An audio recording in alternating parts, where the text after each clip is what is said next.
hello YouTube as well. Twitch and YouTube both live. Welcome everyone. And let me just copy this link over to my Discord post for YouTube. And hello. For tomorrow. Yeah, thumbnails, my overlay done.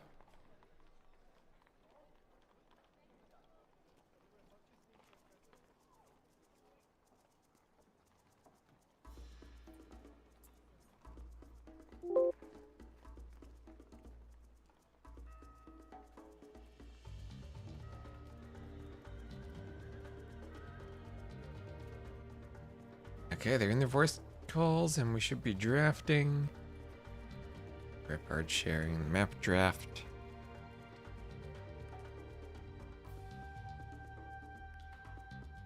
And as a spectator, lovely.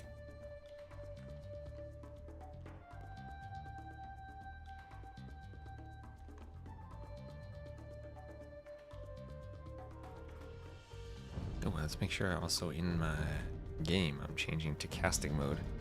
I have it on playing mode. Played a team game last night, actually, for the first time in a while.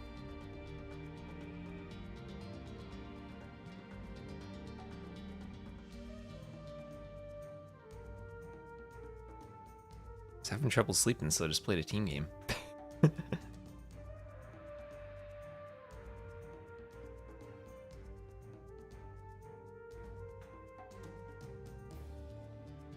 Hello, Alpha Canal. Hello, YouTube from Twest. I did win. And do you know how I won, Monk? Do you know how I won? I did this amazing strategy on Arena that is called making skirmishers. I was a Slavs flank, and there was a Mongol player making Mangadai and a Spanish player making skirms. My pocket was the Goths. So all I did was make skirmishers. Did the Slavs have bracer? No. Did that matter? No. That's all I needed. Skirms.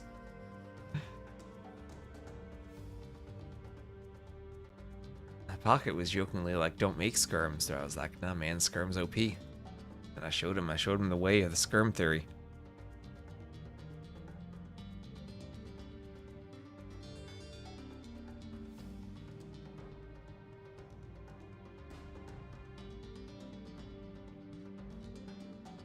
Hello, Full Metal Zim. Time for some fun games. Hopefully fun.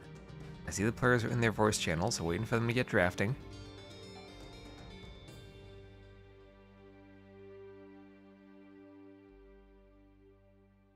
We're gonna have streams tomorrow, 15 GMT, Thursday, Friday, Saturday, Sunday, 4 days in a row. And we're going to medieval times for all my New Jersey people. On Saturday evening.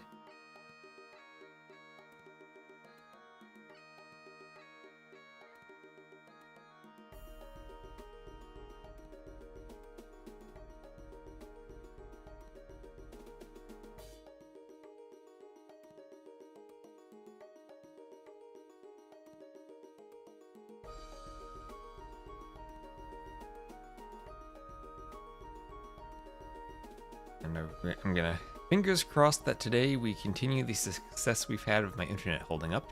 And Valley of Kings, the very first pick for Repard. Let's go. I updated the map, so hopefully people don't have issues casting it now.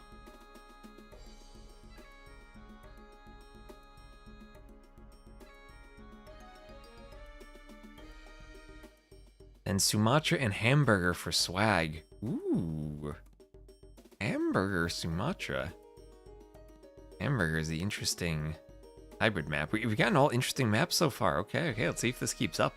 No Arabia, just that bottom row of the. I guess Hamburger isn't spiral, but still interesting for the hybrid ones. Okay. Will we see some Jungle Rumble maybe? Maybe some Zawal. Oh no, we have Outcrop. It's a standard map. Okay, standard-ish. Standard-ish.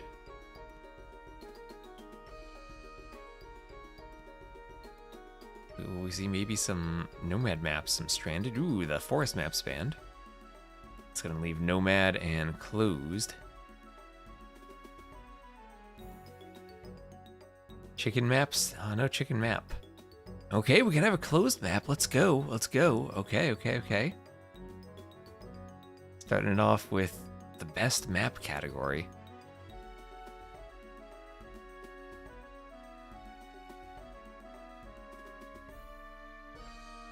And hello, Ilse River. And Dangle. Hello, Dangle. How are you doing? Advance the wall and fortress, and we'll start with arena. These people know how to draft a map set. This is a good pool. Is 2 worlds available in this tournament? It is not. I have not seen 2 worlds. Although I think T90 uploaded a YouTube video. It was some type of like Nomad Islands hybrid. I'll have to keep an eye on it for next time. I'll need more water maps other than just Sumatra. People pick that every time instead of islands in Mediterranean. At least I've seen Fortress and Islands played in the Silver and Community Leagues. I've still not seen Mediterranean played. Maybe one of the Commie Leagues has played it and I haven't noticed yet.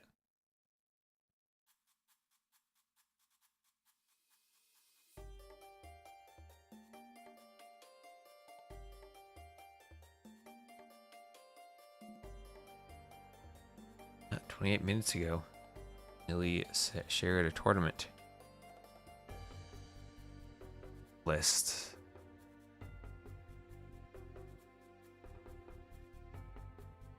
Why are these not in chronological order? Like they're not sorted by date. Why are they not sorted by date? That's a very quick timing for another Masters of Hyper Random. So Sudden Disaster, Masters of Hyper Random, Thalassocracy, Land TBA. I know something about that. Brazilian Dynasty. That's a quick one.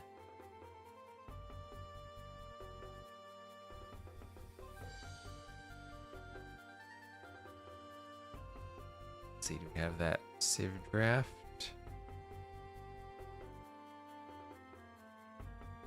There we go.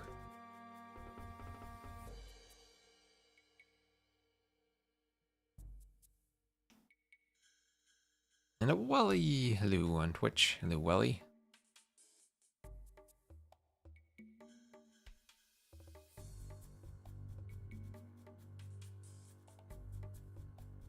So reminder everyone, we are also streaming on YouTube. If you want to watch without ads and in 4K. So our minions. The Y. Hello on Twitch. Welcome to the stream. And also, 34 minutes ago, before we went live, Breeze Lightning, thank you for the follow. And also, 53 minutes ago, Tasty Ketchup 57. A bit of redundancy in the name. Isn't all ketchup tasty? And then 6 hours ago, Zasava 002. Thank you all very much for the follows.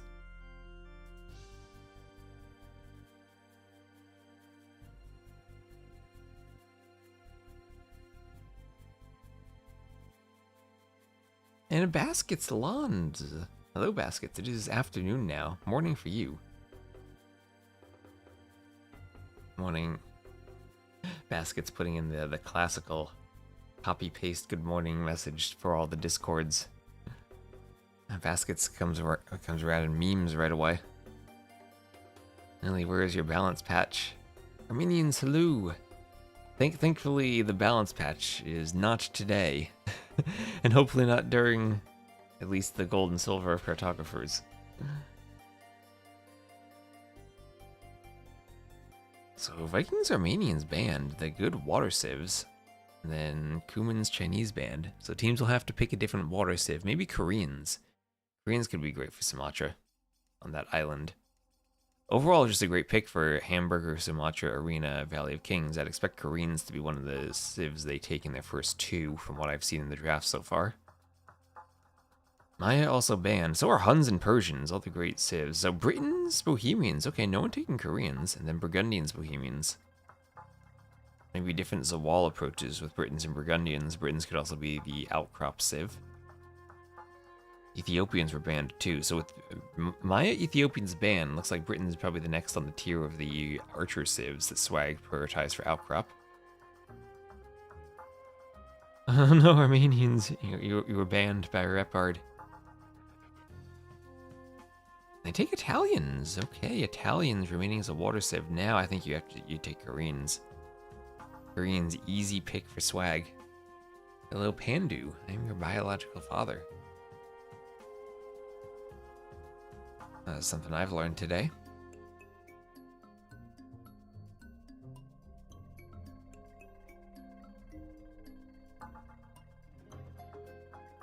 And yeah, there's Koreans. Italian's a good pick too. I can see why they went them. Koreans could be literally anything. The archer civ even on Outcrop.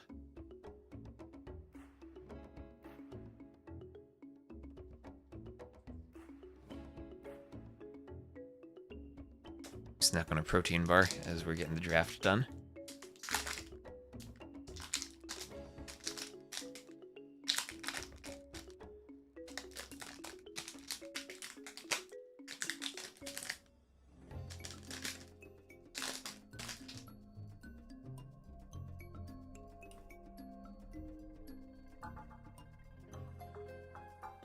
In Malay, okay.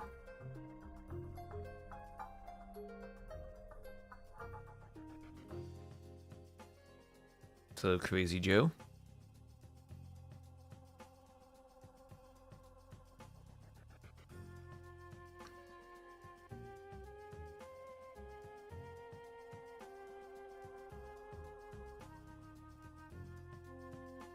And Mongols, ooh.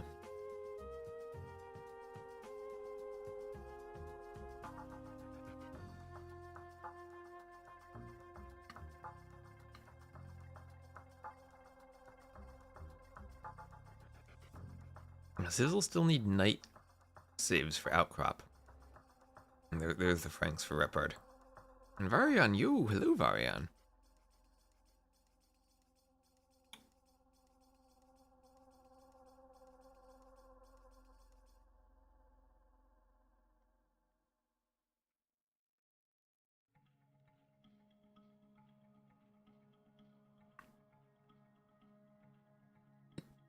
You have a favorite AoE2 map of all time?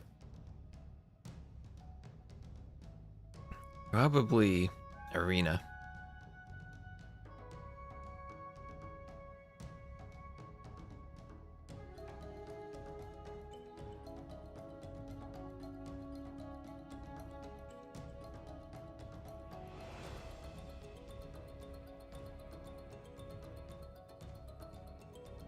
Hindustani's for Swag. I wonder if they go Hindustani Pocket for Outcrop.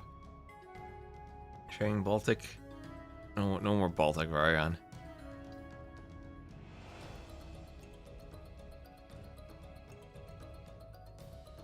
Maybe one day we'll do Baltic again.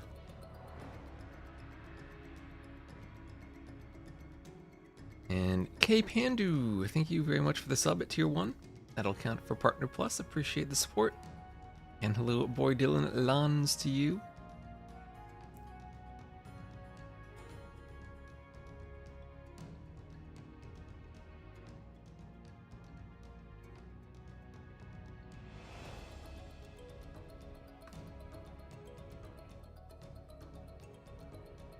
Byzantines, Portuguese there for Repard. Byzantines could be a great hamburger civ as well. You can go Skirms on Valley of Kings. Could also go just for an arena civ.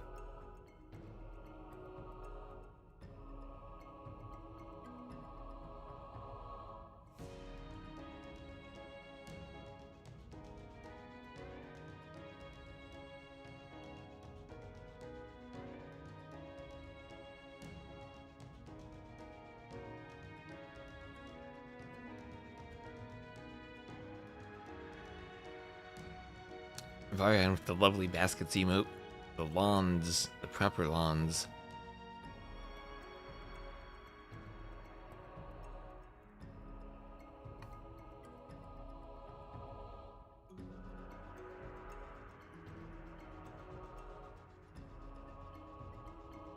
Let's go swag.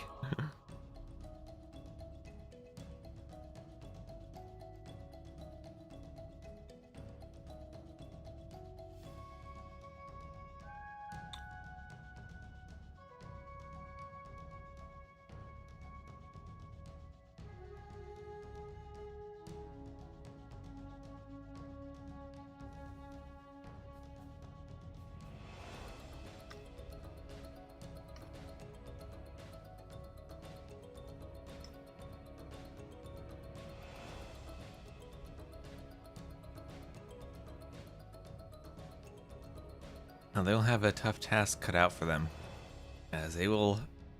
Whatever team wins this will have to face Monos and FedEx from Wonders.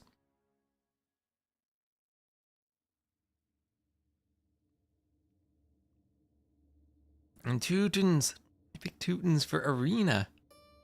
Byzantine's Teutons could be an Arena combo. And we have Wu and Shu picked.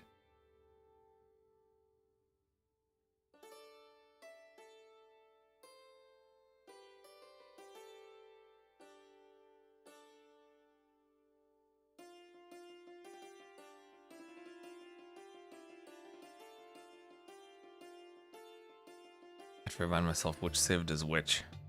Does which thing. So the Shu. They're not the John Swordsman, no. They are the food plus wood civ. So the Shu are the archer and food plus wood civ. And the Wu are the John Swordsman. So Wu could be the land civ for Sumatra. What's your prediction from this series? I have no idea. I could see any result from a 3-0 either way to a 3-2 either way. Individually, Dark is the best player in the set, I'd say. But how well will he team with T90 against the very, very confidently named Silver League Champions team? 3-2, hopefully for the fans. You pick 3-2, you're not wrong till it's over. Goths as an option for swag there. It's Goths. You Goths Japanese. Do you go Japanese now for Sumatra as longswords to counter the Shu? That could be a play. Like Japanese Malay on Sumatra. Or even Japanese Bengalis. Bengalis have good galleys. Japanese Berbers for the faster moving galleys. For when you need to micro. Lithuanians for repard.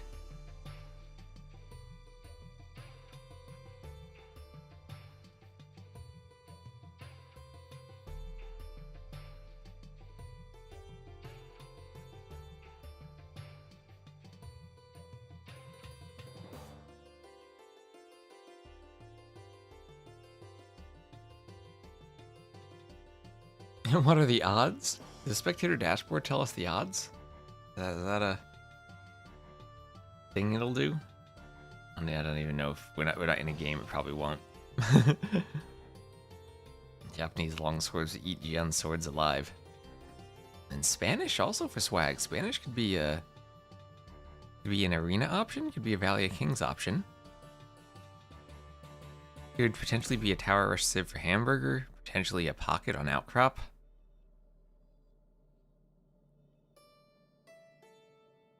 Replace the in-game music with AOM in-game music. Nice. One day we'll need to get a full orchestra to record a remaster of the AoE 2 soundtrack like they did for AoE 1. Really a shame they didn't do that for AoE 2. It had something really epic.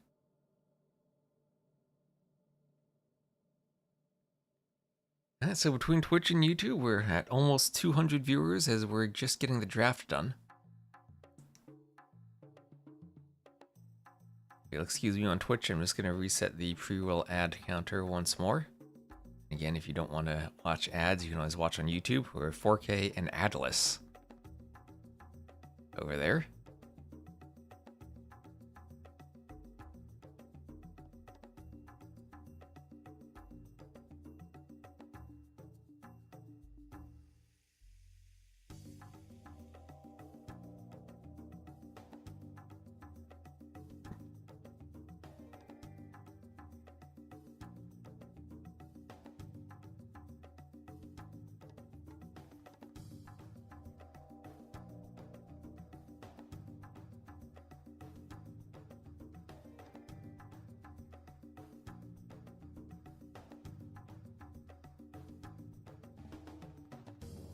And lobby time. Let's see.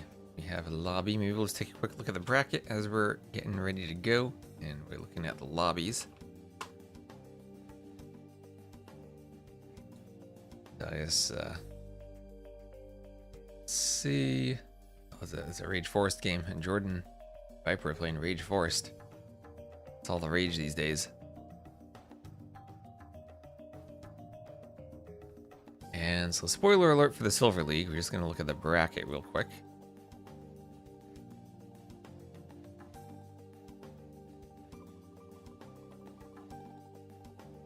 So, we had started with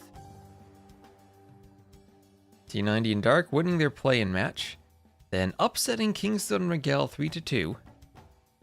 And now they'll be facing the repard Antagonist wide team, who didn't qualify for gold, but did win their first set in silver against Pub. I think Paradox casted that, a good 5 game set.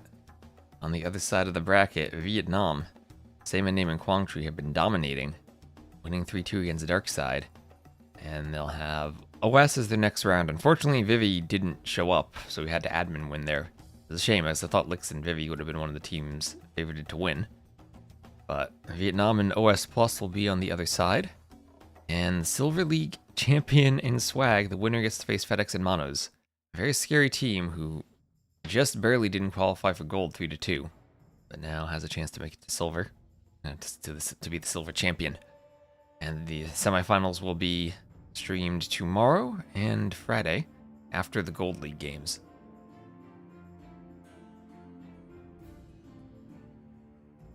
So let's see, we do have the lobby there on Arena. So welcome everyone, 62 viewers on YouTube already. And going into this, I had no idea what to expect on YouTube viewership, but we have, I think, surpassed any expectation I could have possibly had. So that has been a lovely boost to the Twitch numbers, which have also been absolutely lovely. Was the difference between Black Forest and Rage Forest? Just Rage Forest was the name of the tournament. They had called it Drunken Forest. Then when they needed Microsoft sponsorship, when they got Microsoft sponsorship, they had to change the name because they weren't going to sponsor the tournament with that name, so they called it Rage Forest. And they just had a custom map script for it that they've improved over the base DE version, and they just called it the Rage Forest map script. So now when everyone has custom lobbies playing Black Forest, they play the Rage Forest map. I have the current version is maintained by me, and my next steps for the Rage Forest map are to add more game mode support. I now support 4v4s and 3v3s. After Cartographers, I'll look to add some 2v2 support to it.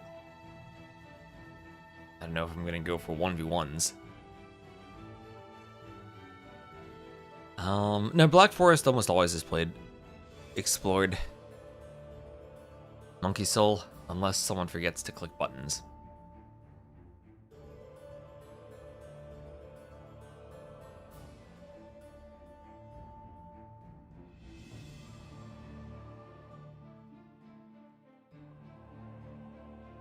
It's been like that since the AOC days, probably since the AOK days. It's like that on Game Ranger, it was like that on Voobly and on HD.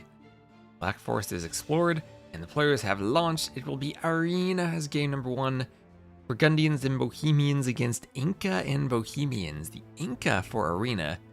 And they've played Arena, so they know it's not 1800 HP walls.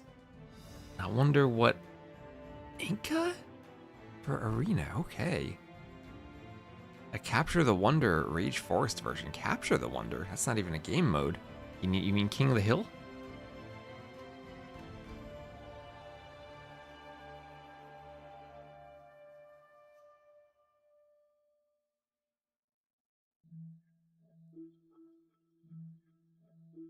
Wait, T90 got a wrong save assigned to him. He didn't even draft the Inca. How did T90 get the Inca? What is he doing? Well, the other team picks a Civ now.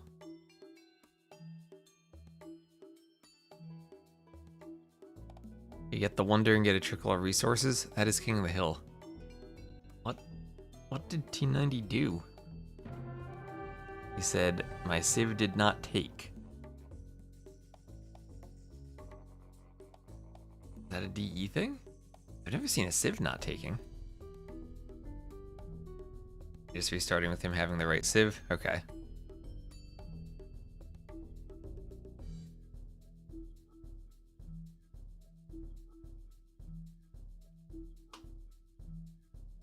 Is he streaming his point of view where we can verify this? Hello audience on YouTube. Let's go T90. I'm sure we'll have some T90 fans here. He's not streaming, he's tryharding. You've seen the civ change after the map is changed. Okay, that might explain it.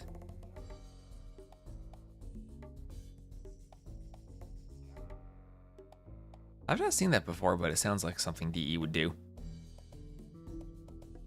Map was set when T90 entered the channel. I've seen the colors change after settings change. Or at least I know that happened in AOC. I don't know if that still happens in DE. And no one of consequence, hello. He never streams himself playing. That was back in the Facebook days he streamed himself playing. You're scouting the enemy civ. Now T90 knows you can scout the enemy civ using the browser tool. Because you would need to resort to picking the wrong civ to scout that Kappa.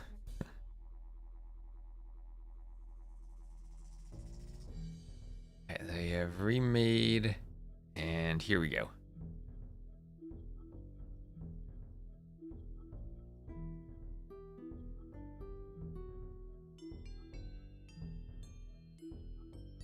He doesn't even usually stream himself playing 1v1s either.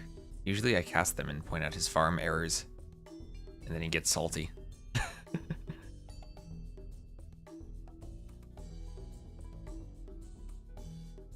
Alright, and we should be good this time. And hello Alexander on YouTube, and thank you Monkisol for the follow.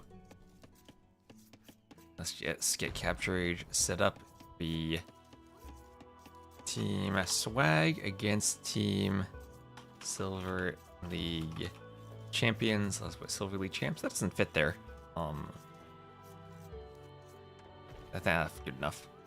Let me grab their seedings too. What seedings are these two lovely teams right here? Swag was seed 29, and the Silver League Champs were seed 21. So into the very highly rated civs.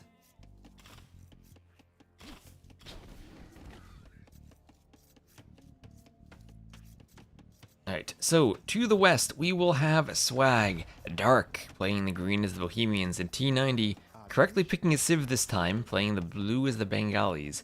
To the east we'll have Wide in the red as the Bohemians, and Repard in the yellow as the Burgundians. So Burgundians versus Bohemians on the south, Bengalis versus Bohemians to the north.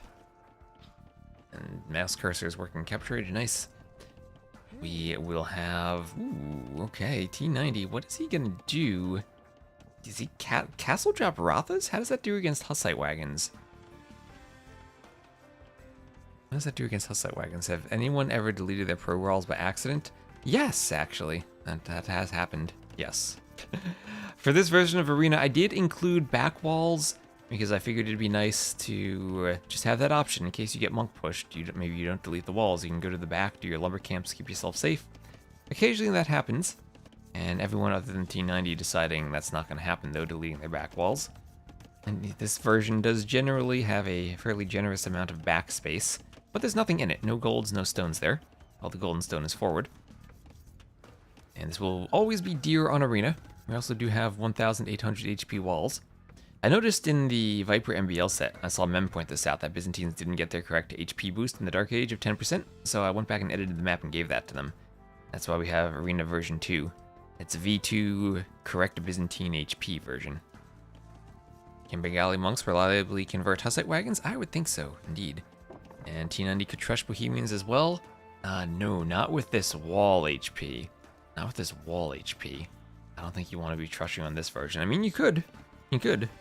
I don't think you want to. The one time I did see that was when a team didn't pick the right civ. They had gone double Britons. I think it was double Britons, yeah, and then the other team had to pick a civ for them. They decided to trush with it and won.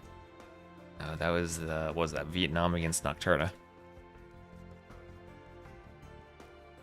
Don't love they remove the back walls by default in regular ranked games.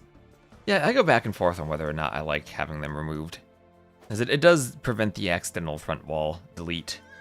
And in a tournament, as much as that is kind of silly to see, in a tournament we would like not to have accidental deletes to side games.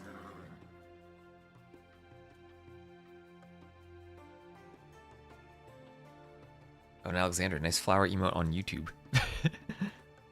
I need to figure, I think I can do emotes on YouTube, and I'm not even sure how to do it. I probably have more I can upload somewhere. The left gate can be hopped for wide. Oh yes, you're right. T90 could do a tower here and tower hop. You cannot tower hop between two pieces of wall, but you can between a wall and a gate. So if T90 wanted to do the old school market foundation plus tower behind, he could go do that. Under the elos, you can type the match command. We'll get the actual elos. Yeah, Excalibur's got it for us. So T90 2331, Dark 2527 against Repard and Wide 2514, 2512. So I think T90 is fair to say the lowest elo player here, and Dark the highest. I think Dark probably can play better than that 2K5 level. Trushing on Arena, that's why. Not really an option here. Also, the relics are very evenly balanced here. We'll have 1, 2, 3, 4 between each of the teams, and then another 1, 2, 3 in the middle to fight over. Or between each pair of players around the outside. So everyone going up at around the same time. We'll have Wide up first as the Bohemians on 25 pop. Everyone else going up on 26 pop. And hello, Abisham the Warrior. How you doing? I don't think the spectator dashboard command works on YouTube HQ. Is this correct? This is live. This is very live. King Chandler Bing. Repard. Ooh, we can do a pound symbol and Repard. So both these scouts in T90's base, he's going to go market blacksmith to the front, splitting his gold and stone. Because he just wants a bit of extra protection in front of that stone. Question always is whether or not someone's going to go for a castle drop. We do have a lot of stone for Wide as the Bohemians. No stone here for Repard as the Burgundians. No stone for Dark as the Bohemians. He might just play this as a boom game. T90 not on stone either. So if we have a castle drop, it'll be only from Wide. And might even do a castle at home. Since no one on the team is going scouts. We do have, oh, actually, never mind. We do have Repard going scouts. So it might be scouts for Repard into a forward castle drop. For next over here for T90. I'd imagine that, ooh, the castle could be here or forward, but also could be over here. Either way, you'd have gold to take. Either way, you just missed scouting that stone. If you were to bring the scout back and see the stone, then I think actually over here becomes your castle drop spot, and you're mining that gold behind the castle drop.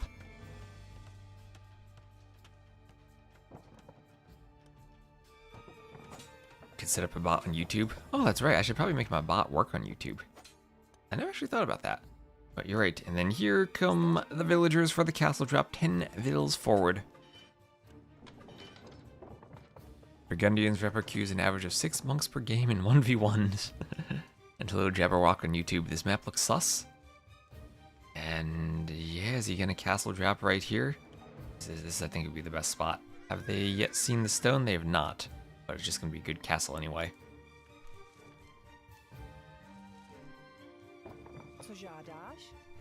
So 5 seconds away from castle, and they can even block the gate with the castle.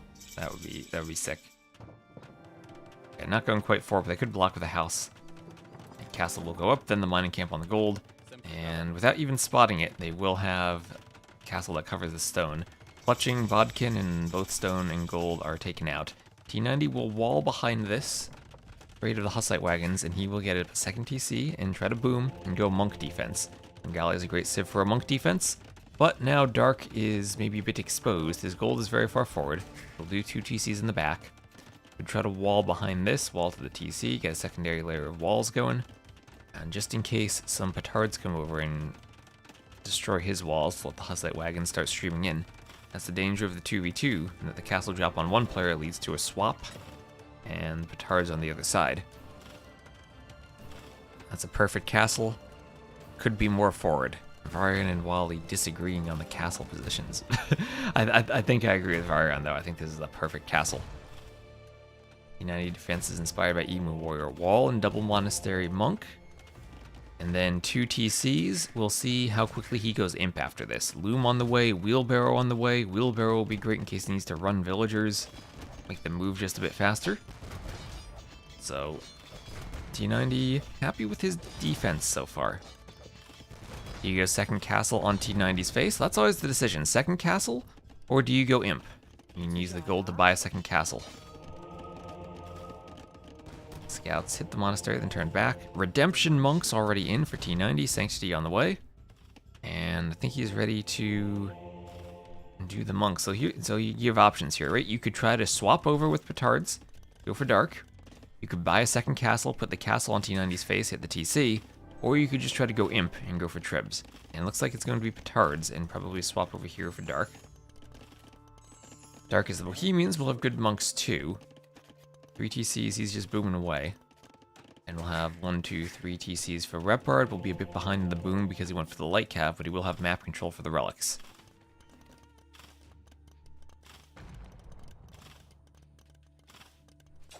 That's usually the better strat in 2v2 closed maps like this, castle dropping towards the lower or the higher elo player. I have no idea, honestly. Sometimes you can take out the low elo player and it's at the expense of then letting the high elo player die. Yeah, they see the petards, they're gonna get back. Wall behind this. Don't think you can just wall to the TC. I think I would have preferred seeing the full wall off. The Hussite wagons could just hoover their way on in now. Do we have loom? We do have loom for dark. He's walling behind this. The Hussite wagons are in, and now the monasteries are both forward at a spot where the Hussite wagons can roll in. More houses going up. And the Vills are going to turn and fight the Hussite wagons. They do have an attack bonus against them. This could actually be okay? Maybe? TC hitting the light cav. Light cav going down. Vills repelling the Hussite wagons, although they will take some damage. Dark wasn't fully walled behind this. Maybe not as expecting of this as he could have been. And that TC is going to work to ungarrison Vills at just the right moment to fight. More walls behind, try to control the locations of the light cav. Monk popped into the TC. Vills going down to Hussite wagons now, although we do have a big boom. And no more Hussite wagons on the way in. That hasn't been re-walled, though. And 1 or 2 wagons getting chased by Vills. Killing a lot of Vills. At the same time, the light cav starting to go down to TCs. And this is much more damage than it probably should have been if Dark had walled properly. Hussite wagons are not afraid of TC fire. And they'll massacre some Vills in their own right. Light cav still picking Vills, and Dark was not as prepared for this as he needed to be. His team still has a score lead, and they still has a good Vill count, and they've repaired the walls. And T90 coming over with monks to try to save him, but it will be a second castle now on T90's face as he goes to repair his wall. And with all of his monks forward, he's not there to stop the castle, although he could just go back and stop it. Go back and stop the castle. He's well aware of it now. But without stone, T90 maybe is stuck just going for a Castle Age ram push now. And hello, Sunnyflower. They did go for the second castle. And yeah, the monks can't get over there now. Monks have to come over to Dark Space.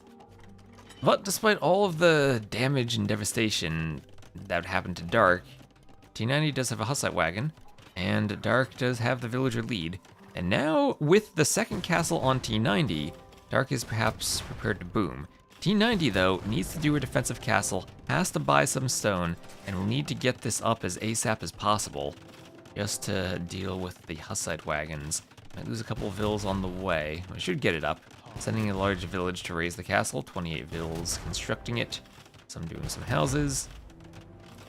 And Imperial Age on the way for wide. So at this point, it has to be full-on Castle Age for T90. He's not going to get Imp in time to fight this. And probably has to be Petard's Rams. How do Hussite wagons do against Elephant Rams? I don't know. But I think T90 now needs to go maybe even double workshop elephant rams. A couple of Rothas maybe if you start doing the armor upgrades. Could melee mode sit under the castle maybe to fight the Hussite wagons? Not sure about that. Low Elo Legend today. This is the high Elo Legends. On the other side, they're going to counterattack and do a forward workshop. Dark trying to push into Repard, the Burgundian player. They'll have T90's monks backing them up.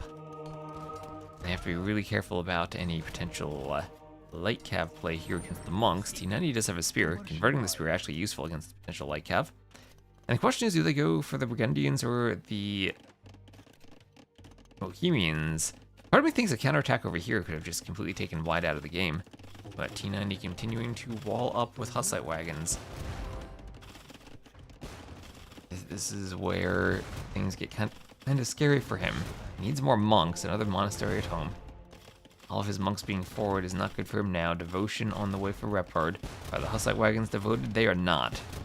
And then he could maybe try to get a conversion. He wants more monks. Still wants more monks. Yeah, Repard can make light cav, and that's what he's doing with our spears now. Bohemian spears. And if we can get pikemen from Dark, maybe now a monk ram pike push on the Burgundians could be nice. 75 vills to 88, so eco advantage now for Dark, as Dark wants a forward castle himself in Repard's base. The light cav coming around, T90 needs to convert. Nice quick wall on the monks, and 4 relics in that monastery that will be taken out. Devotion in on the light cav, but more monks in the back, more deletes here for Repard. Hussite wagon being useful in killing light cav. A few monks go down. Vills go down, but all in all the spears repel that. Meanwhile, no real push on T90's base. It's going to be Treb time though. Trebs are popping for Wide, and T90 adding in the workshop. T90 might just lose the TC in the castle, but at that point he still has a lot of room in the back of his base. Can get up a good farming eco in the back. Maybe just add in another TC and keep making more monks. He will lose the castle eventually though. Nothing he can do about that. Without petards might make castle push hard. But he could just go monks plus mangonel plus some elephant rams. Bengalis, he probably can afford just to go monks, especially with this push now on Dark being fairly successful. They've gotten all of the forward relics now. Dark can go pick them up himself. T90 has a scout out over on Wide's base. And that'll be 1 TC down. Successful ram push so far. Coustilier on the way for Repard as he goes to middle and do some more farms, and Hussite wagon time now for Dark as he himself can take advantage of being the Bohemians and deny a workshop. A few Hussite wagons out and you can deal with the light cav. Okay, things getting kind of scary for Repard now. Dark with 4 trebs, T90 trapped in his base, but slowly but surely doing the monk defense, converting the Hussite wagons. How many conversions will he get here? Mangonel out. Those monks are so tanky. The monks tanking the Hussite wagons. T90 used all of his monk juice on 1 conversion, but the Mangonel is there to defend. He's sending the vills forward, and this is being stopped. The Hussite wagons are all going down or being converted. They can be repaired. Maybe T90 needs to repair his wagons, but he has a lot of monks now. Imp on the way for Dark. And Dark soon to be in a position to do a treb push as the Rams keep pushing on into Repard's base. Repard going to the back, falling back a bit. Wide, still a good number of Hussite wagons, but he's lost a lot of them too. And T90 losing his TC, but he still has room in the back. He still has a lot of room in the back. Coinage on the way, and he's thinking of slinging. Rather than going imp, he's gonna sling. We'll have Heresy on the way for Wide. Those trebs are outside of the castle range, actually. Monks could even think of converting them. But the Mangonel from afar can start getting some hits on the trebs. Treb goes down. Wide can't protect the trebs with the Hussite wagons there. Let's see what the castle can do. Could maybe hit that wagon, but that's it. Monks want conversion of the trebs. They can also swap to the Hussite wagons if that happens. Another treb goes down. And honestly, converting a treb here would be huge for T90. Don't Mangonel that. Let it be converted, T90. Convert it, convert it. Okay, he's going for it. He gets the conversion. Now he can repair and start trebbing down the castle. Immediately he sends the repair fills. T90 with the conversion on the treb. Meanwhile, on the other side, the trebs are now popping for Dark. Trebs are popping, and this castle for Repard might be dropping as Dark has a huge score lead, has a 50 villager lead. And the monk defense from T90 taking advantage of all the back area on the map. He can fall back. He's not dead. Nice Treb, he does take it. Monks want conversions on the Hussite wagons. And the mangonel defense is there. The wagons are there. The wagons can block the castle fire from hitting the monks, so the rest of the monks can run forward for the conversions. T90 not doing the Phosphoros strat though. Elite Hussite wagon on the way. It's in the forward castle though. It's in the castle that's being tribbed. 6 Vils will not out-repair 1 Treb. Or actually they will. They'll just barely out-repair 1 Treb. It's 6 for the first Treb and 7 for every subsequent Treb. So just enough Vils to keep the castle up against that Treb. Some spears for T90. He needs conversions. And Heresy makes this tricky. But I think the monks will succeed. And yes, they will. Actually, earlier, I think I said he multi-converted. That might have just been Heresy coming in at the right time. So the monks going down, but still the pikeman defense is there to push back the Hussite wagons. Repairs on the castle. Wagenburg tactics for the faster wagons on the way. T90 probably just needs more mangonels soon. Wagons going down. T90 loses his Treb. So more monks, more spears. If you can get pikemen, that might just give him a bit more staying power. Everything going down. Meanwhile, on the other side, Dark just being cleared. Hussite wagons, elite Hussite wagons, or Dark clearing everything from Repard. Repard had to run, trying to take some light cav to the middle of the map, but the Hussite wagons will be able to deal with them as Dark begins his swap over towards the other side and towards Wide's base. And, ooh, some pikemen raiding Vils on the gold. Repard taking his teammates' gold. Repard slinging Wide now. Repard realizing Wide's the only chance at this point. But Dark is just such a large boom. T90 could be defeated, and Dark could still carry. So Repard is dead. Wide, slowly just trying to get that castle up. Now we have coinage for Dark, who's going to sling T90 back into the game. Hussite wagons hoovering all around T90's base. T90 does no longer have a TC. No longer does he have a TC, but the pikemen are coming over. The Trebs from behind. They'll Treb down that castle. Down it goes. Light cav start hoovering. The monk wants a conversion. Monks want a pair of conversions. Mining camp goes down.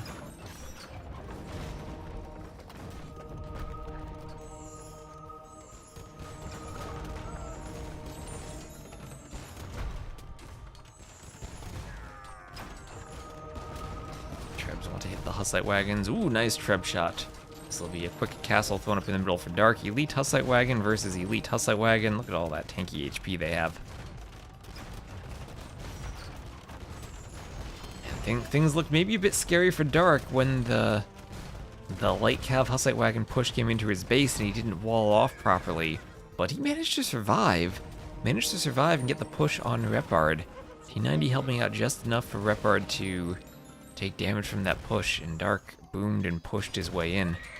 Even though Repard had all those relics, wasn't enough eco in time. So Hussite reforms for food monks, Haufnitze and siege engineers and banking and masonry and all armor all on the way for Dark, as he will clean up the last remnants of this forward push from the front of T90's base, save his teammate, and T90 slinging Dark. Dark's doing banking to sling T90.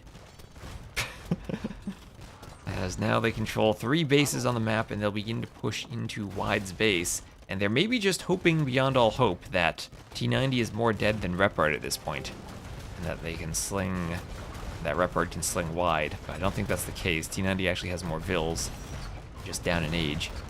He can add in Heavy Plow, he can add in more TCs at some point. Treb's even useful here against the Hussite wagons if they can get their shots to land. 230 HP, but at least they have 201 attack. They do quite a bit of damage. Sling me food and gold so I can tech banking, yes. Not sure I've ever seen a Treb conversion in a high-level game. Well, now you have. Now you have. Or at least a silver level game. Now he can afford imp. He needs a TC to go imp. You can just make like 7 TCs and click imp, and then have a ton of Vils from the Bengali bonus. But there are the GGs, and Swag does it winning the arena game. And the clown map, maybe usually you'd think that's the advantage for the repard team. But T90 and Dark pull it off wide. 92 kills.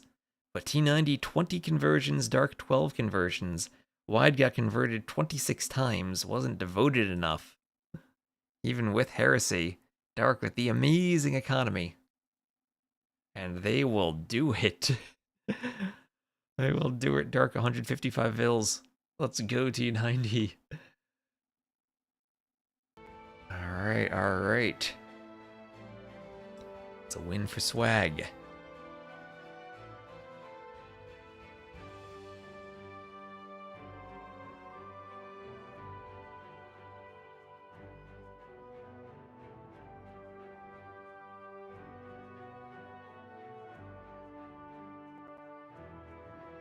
Showing off their swag.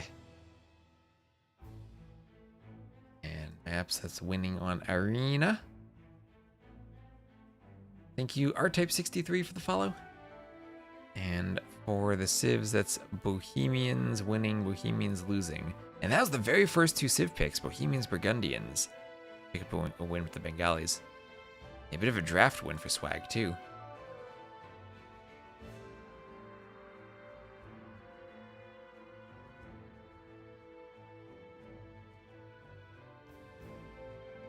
Silver level still high compared to most of our elo. Fair enough. You can still judge their farm placement though.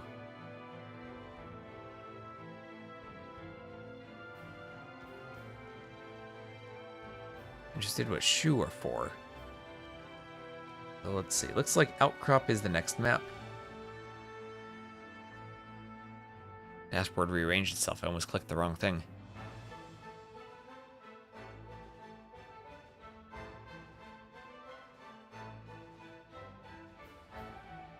Oh, nice Civ Builder emote, Tundra Blitz.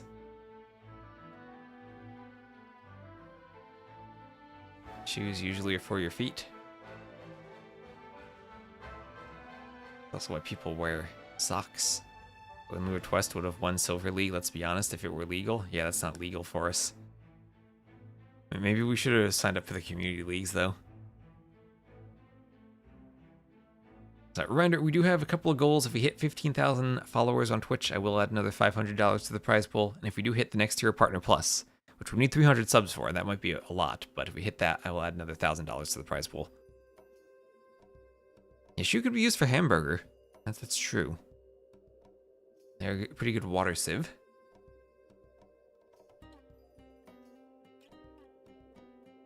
Wonderful. Between Twitch and YouTube, we have just about 500 viewers for this, so I hope you all are enjoying the Silver League. I'm glad that we do have the Silver League as well as Gold. I think it works out well that we'll have the double finals on Sunday.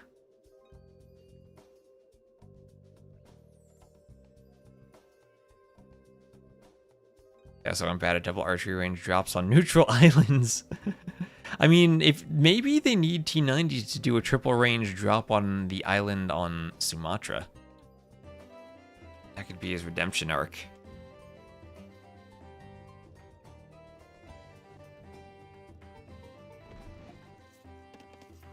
Alright. So here we are. Red versus blue. And welcome to Outcrop for game number 2.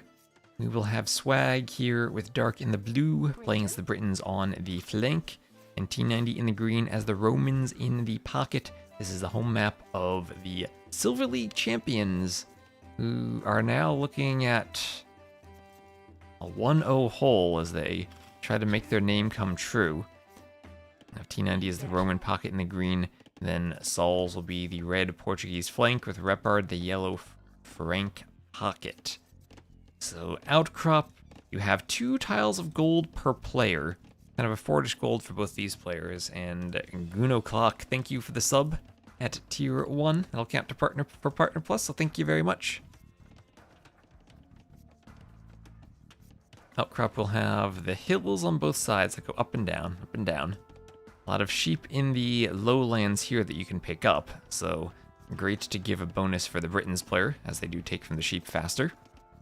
And not much stone, so you do have to move to the outside if you do eventually want stone. That'll probably take organ guns out of the picture for the Portuguese player. And to be honest, Britain crossbows might even be good with their extra range against organ guns.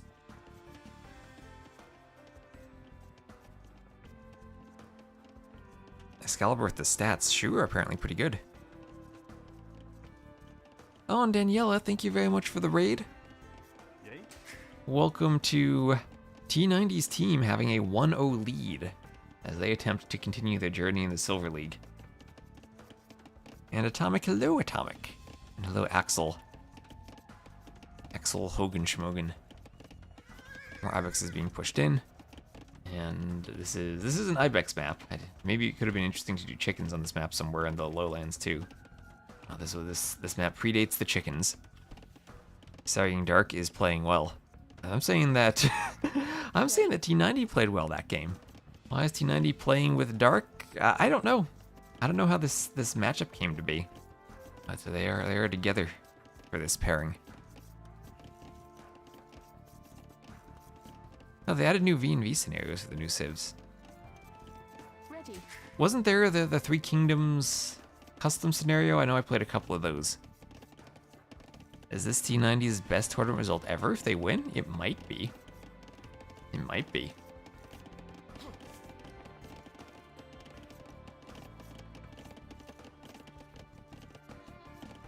Dark approach T90, really? Really? Interesting. Well, thank you for the raid, Danny. We are now at just about 600 viewers between Twitch and YouTube. So the support and the viewership numbers for this have been great for the channel so far. I'm glad everyone is enjoying Cartographers. Ready. And we'll have Feudal on the way from Repard and from Wide. Tomorrow I hope to have my overlays updated just a bit more. Been working on that, and I hope to have it done in time for tomorrow. I'll get some more thumbnails made for the YouTube sets too. I don't know what to do for the thumbnails, but someone said it looked like it was just a generic advertisement, so I'll try to make them fancier for the next few days. Didn't T90 beat Nilly in a tournament once where he lost like 20 trebs to Chakrams? Yes, or when I casted that. And T90 was trebbing a castle and he had 5 trebs lined up, and then Nilly brought the Chakrams forward, and one shot, all the trebs went down. That was lovely. And Chomsky21, thanks for using the Prime, I appreciate the support. And Dark walling up with the barracks and the house. Outcrop, usually a map where it's very easy to wall. This mining camp on the gold blocking it could be tricky. Double range there for Dark. He's going to look to wall up around the side.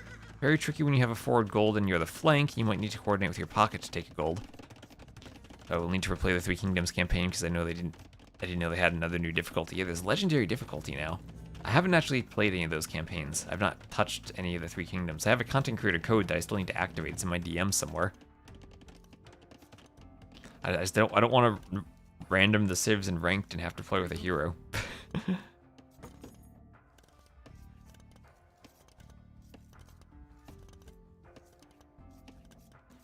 And he has a unique gift for being able to win while still doing things to be made fun of. Well, I think a lot of people can do that. That's the thing about Age of Empires. We all... It's the thing you can play it and get to a level where you can understand the mistakes that even high-level players make. Dark can go... I mean, flank's always going to go double-range archers on this map. No question about that. And they play very defensively, though. The one thing from Dark is he's adding in the mill rather than a blacksmith. So his plan is to be defensive with the archers, camp this hill, and not have to go foraging right away. Instead, prefer to get a bit more food from the mill. Which is a bit strange if you have the Britons with all the extra sheep on this map, that you probably could afford fletching more smoothly. But he's going to hope that they can defend and just focus fully on the food eco for a faster castle each timing for crossbows and get to the point where the Britons have their range bonus. T90 also... T90 not trusting Dark to be walled, saying, I'm going to wall myself fully. And he will be just about fully walled. Outcrop, as I said, usually a map that you can wall pretty easily. And now this team doesn't really need to do much other than camp this hill. Camp the hill, and we'll have a double mining camp from Dark. As Repard over here will finish off his back walls.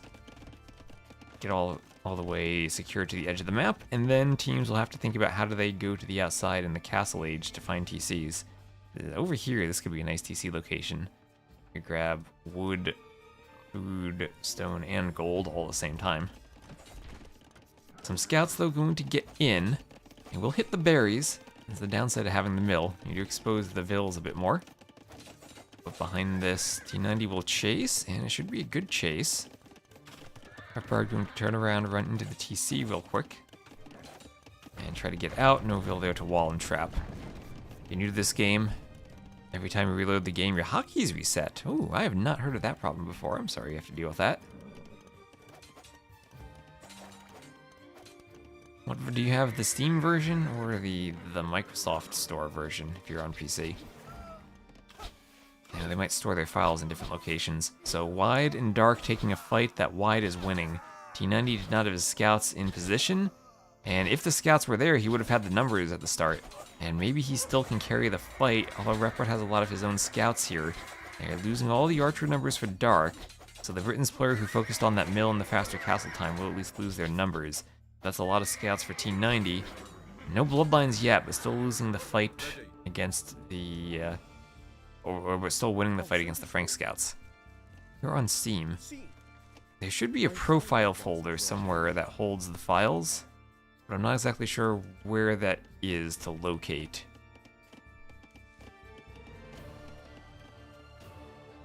Yeah, in the options, there's an option to make another profile. You could try to copy that and that might make another hotkeys file.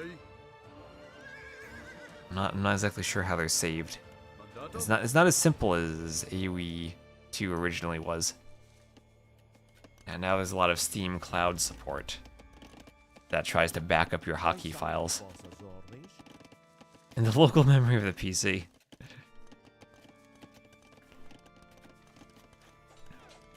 If you join my Discord and ask there, maybe you get a better answer. I can try to get Alien to help. How did T90 get so good? He just played a lot. Like Hera, AoE 2 is his job, so he has time to dedicate to it.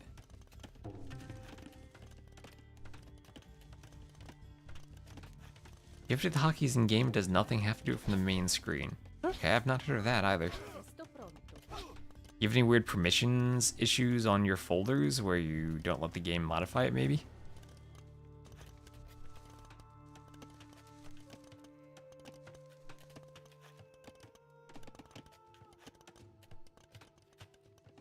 X over here for Dark. T90 Dark with the score lead coming forward. Vill count's exactly the same, but Repard is the first one up. And they've gotten to the point they want, where the Franks player has managed to click up to the Castle Age, and they haven't been punished for the lack of bloodlines so far. That's a lot of scouts, though, and they're gonna need to wall behind this to keep this out. More archers there for Wide. I think those houses are walled.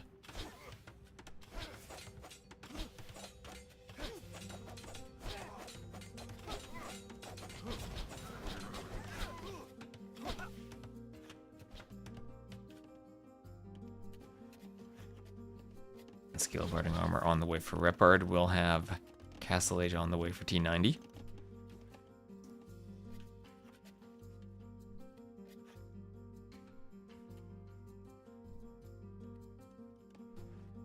Pressure must be insane for him. So, scouts hitting the blacksmith, Wide still running around, the team doubling up their walls. But if you force the team just to wall everything and stay inside, they will run out of gold pretty quickly. There'll be triple stable knights for the Franks, so Repard going to invest triple stable knights and try to make a very quick push to control the outside and maybe turn things around.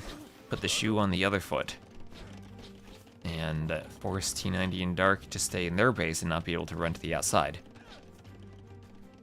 So Archer timing for Wide, he wants to come forward. All the archers for Dark are back, and with those being back, Wide can't afford to push T90, so we have the second armor on the way for Repard, as he is pumping now 1, 2, 3 stable Frankish knights. Market on the way for Wide. Repard has to make sure that the knights spawn over here and not on this side.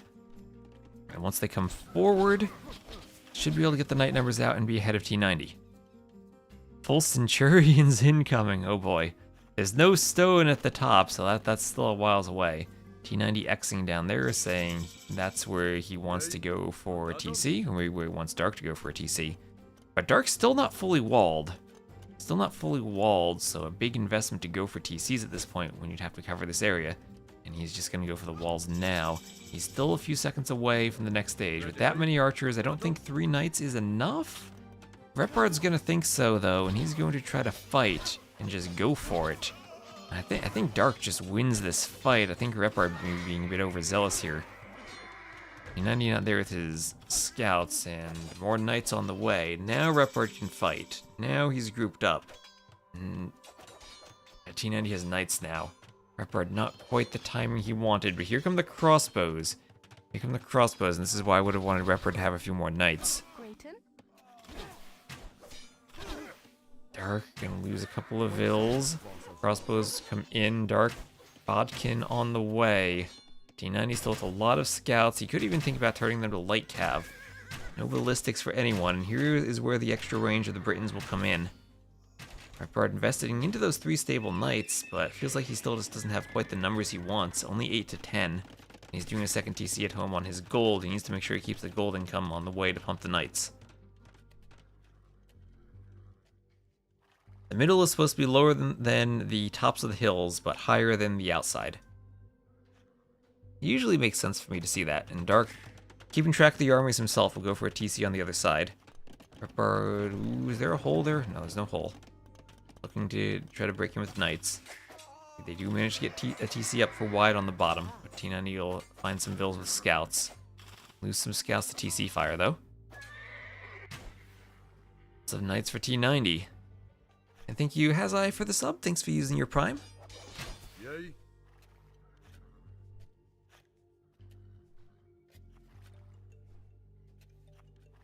Crossbows and the knights come back into the TC for wide, hoovering around.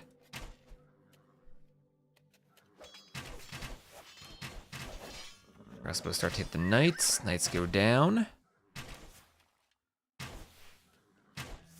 Ballistics on the way for Dark.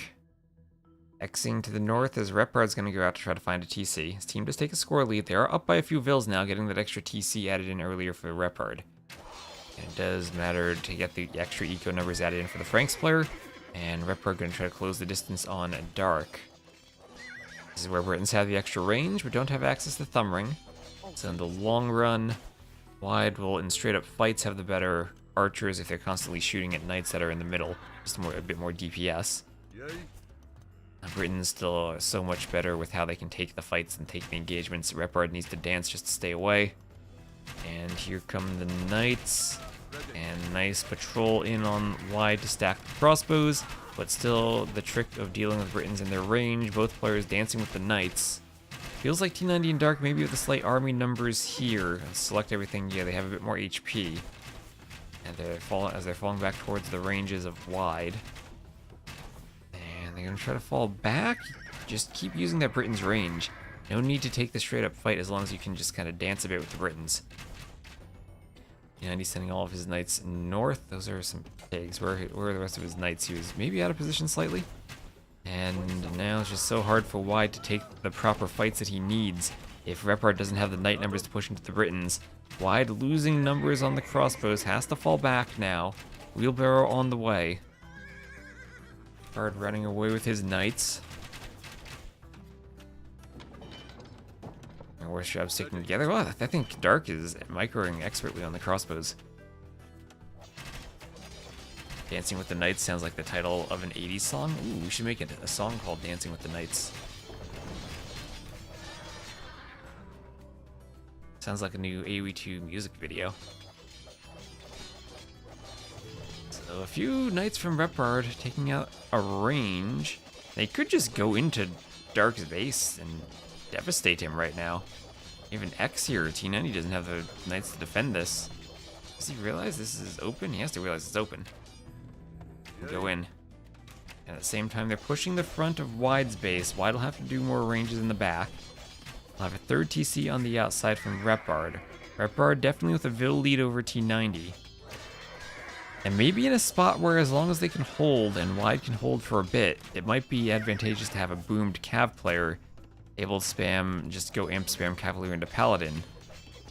But then you also have to face the potential of the quicker imp for the Archer player from Dark, being able to go ARB. Or Bracer Chemistry.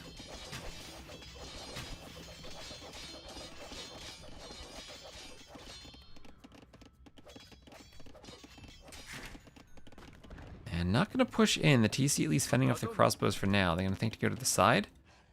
They'll run around in the lowland area. Xing the crossbows are coming this way, coming to the wood line. Wide needs to run those Vils off of that wood line. And also be careful of this TC in the south. T90 and Dark just going to hit that TC.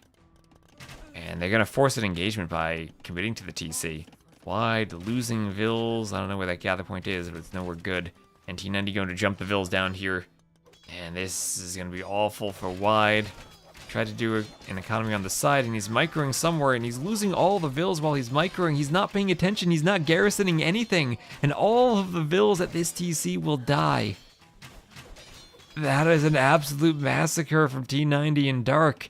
He was microing with his crossbows trying to get into Dark's base, maybe. But at the same time, losing everything on his TC. Now, Dark has the TC down here. At the same time, T90 hitting Repard's TC. Repard losing all of his Vils on his outside TC. Oh, huge squirrely down for T90 as they take the Vil lead for T90 and Dark on Swag. Those Knights dancing under the TCs. A couple of Knights getting in. Crossbows getting in on T90, though. T90, 63 Vils. At least still fewer Vils than Repard, but Repard did lose his booming advantage. Dark doing such a great job with the crossbows. He is now in, picking off more Vils. So down to 54 Vils for Wide. Britain's OP. Yeah, Frank's with 0 on gold. 0 on gold. You can't make any more Knights. You know, T90's Knights out here are going to find more villagers. Repard has to garrison the TC to deal with the Knights. T90 has some Knights, they're just sleeping. Doesn't even need the Knights. He's dealing with the crossbows in the back of his baits. The Knights getting a surround. Crossbows could be trapped here if T90 were to wall. Knights doing their DE pathing, trying to get behind the crossbows. There they go. Dark giving chase. Crossbows here, numbers have thinned to the point they should go down. Dark has his own crossbows in the back, and this is cleared. T90 panic housing because he's housed. And meanwhile, Dark can just shoot that TC and pepper it with arrows. And now 90 to 39 military in favor of Swag. Finally, some Knights coming over from Repard to repair the TC. A great decision to go for this TC, and if Wide had garrisoned that TC, at least he'd have maybe another 10 Vils and could have defended the TC a bit more. Now, T90 losing some Vils on his outside TC. This is the type of game we want for Outcrop. Knights everywhere, killing Vils everywhere. And, well, I still have to worry. I still have to worry about the fact that T90 is so far behind the other pocket. And now, as a team, Silver League Champions actually gets more Vils again. As Wide at least does have another TC up here. If Wide had just noticed that TC earlier, his team would probably have an extra 10 Vils. Army numbers still hugely in favor of Swag. And Wide needs to micro against those Knights now.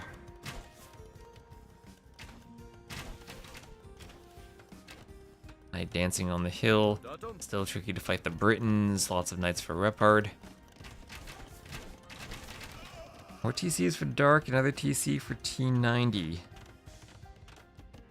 Repard with 3 TCs, and so critical for him to hold the TC out here on that gold. Maybe even get a 4th TC up on another gold. Dark and TC spreading out across the map with their... Or Dark and T90 spreading out across the map with their TCs. Hill goes down.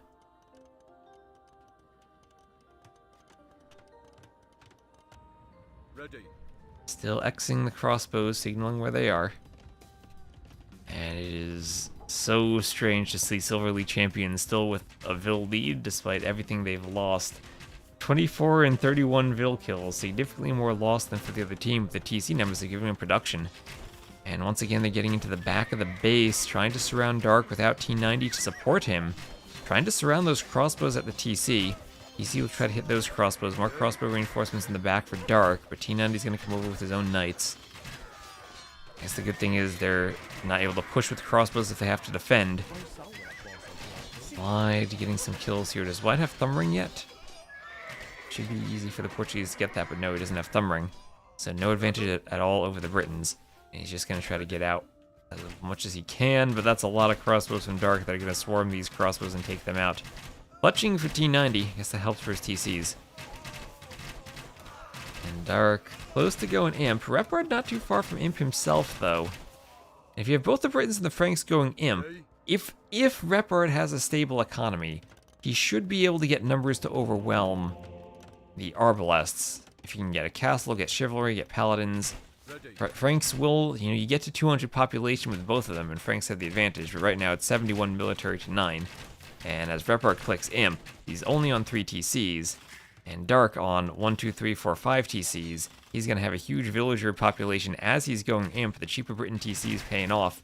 Nice to have the cheaper TCs on this map to cover all of your outside resources. Britain's OP on this map. And Professor Lesmus, thank you for the follow. A stable economy. The Franks need a stable economy. A castle drop for Dark. And at this point, Wide is just basically going to try to slow this down as much as he can to give Repard a chance to get Imp, do that extra +2 armor. And right now, Dark is not clicking Imp. So he's going to be there soon, but he's given Repard a good timing advantage. Only 13 knights, though. That's not a large army at all. He's a second building. Added too many TCs. Well, that castle will count as a building. If he needs it.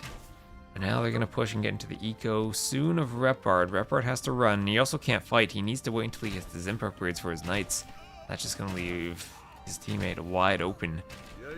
Be picked apart by the crossbows on his wood line. As the devastated villagers decay into the ground. Handcart on the way for Dark. Will eventually need Imp. I feel like the one way to lose this, as he clicks Imp now, is suddenly if Repard gets his armor and can get enough knights out to take a fight, but he doesn't have a castle, doesn't have chivalry. Production will be tricky. We'll take a fight at the front. Okay, this is the start of something maybe. He can kill some crossbows. Yeah, a good fight on the crossbows. T90, 87 Vils. So Swag as a whole does have the Vil lead thanks to Dark's insane boom.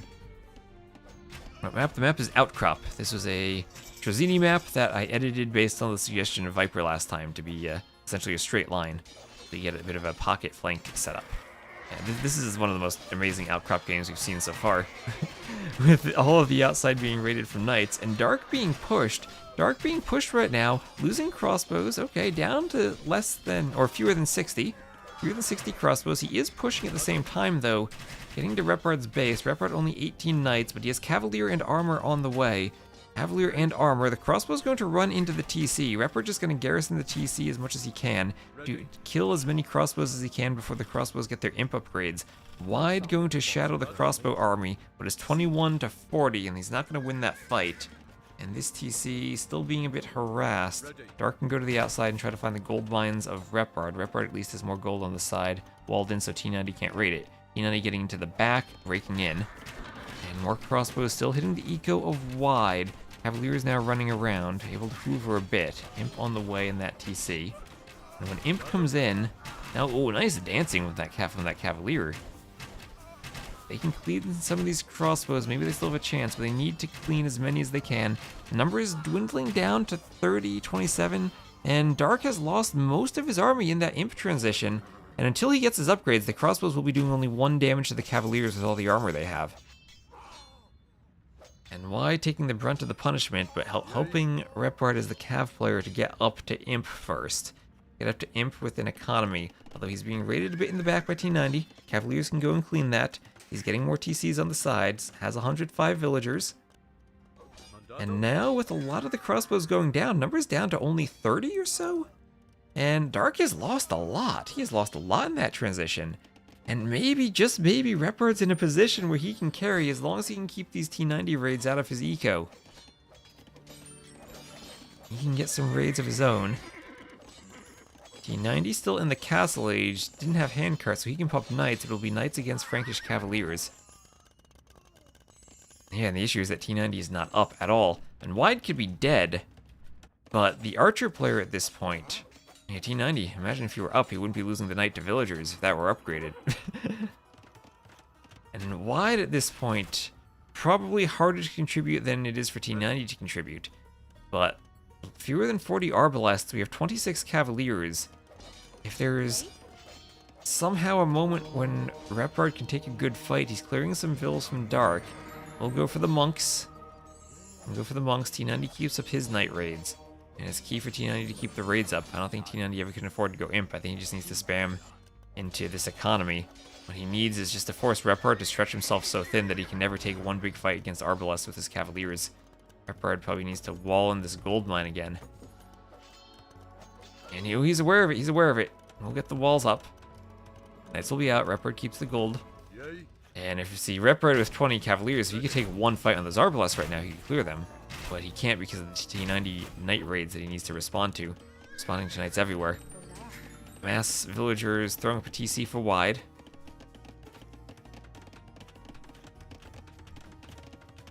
Dark, just at about 200 pop now. Repard nowhere near the army numbers. Repard still, despite not having army numbers, still being everywhere and raiding. Getting some great raids in. Maybe there's an overchop on this woodline somewhere, but the knights are in on T90's eco. Knights are in. Arb's there to defend. And now Dark has to spread his arbs out to be everywhere too. Floating through T90, about to click imp. About to click imp.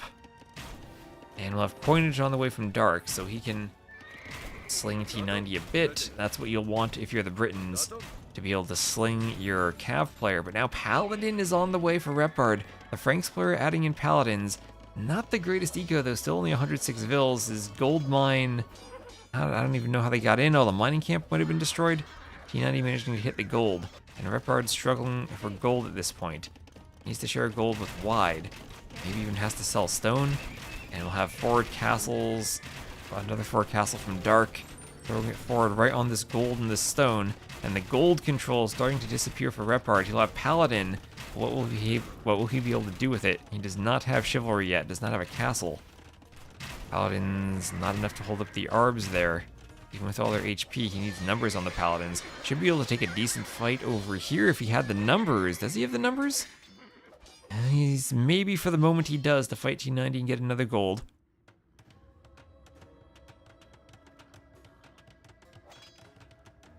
Here come the Paladins forward, forcing the Knights back. And now the problem for Wide is Wide's not going to be imp at all, and Wide's not going to be able to contribute anything. There's 102 vills, and maybe the only thing that Wide could do now is sling Repard. Stark's trying to get T90 into the game, trying to get to 200 pop for both of them. Both with military. T90 going for a forward castle. Still has to fight Frankish Paladins, and T90, that castle will cover the gold that Repard so desperately needs at this point. Repard needs gold for his Paladins. Finds another gold on the side. 116 vills. If you just get to full pop Frankish Paladins, that'd be one thing, but now T90's going to be up and have Cavalier and take much better fights. At the same time, Arbs for Dark fighting on the hill. Arbs getting in, denying the TC from Wide, killing Wide on another one of his golds. T90 getting closer to Imp as the Arbs will move over towards another one of Repard's golds. Repard not noticing this, Xing over here from Wide, telling Repard to run as the crossbows move in. The crossbows move in. Yeah, and the Romans will have great Cavalier production, especially with committed Tenseis, once that kicks in. He can do his Imp Tech. Wide will lose this TC. 33 Frankish Paladins, though, still around somewhere, but T90 doing a great job with these night raids, constantly keeping Repard from mining the gold he wanted. And Repard is going to be off of gold again soon. 20 on gold only. As he's trying to take one big fight with Paladins, but where are the Paladins? He has a few still raiding the eco in the back, but not enough. T90 up to Imp and Cavalier on the way. He's trying to get some raids in, but T90 has a big enough eco he can spread out from all the raids. It's hitting Vills over here. Paladins fighting. There's the GG. T90 and Dark take a 2-0 lead. They take a 2-0 lead against the potentially misnamed Silver League Champions team. Look at the stats, and we'll have 350 kills for Dark.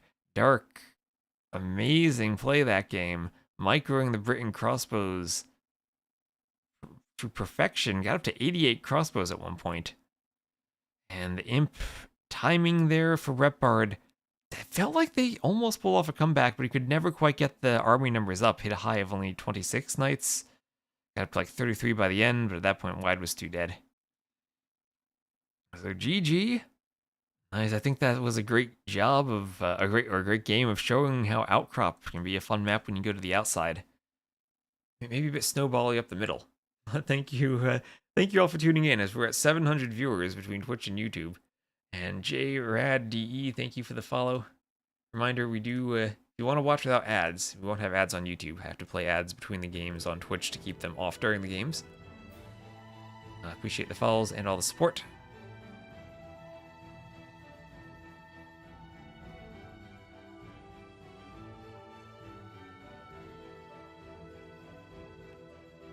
And let's get this scoreboard updated.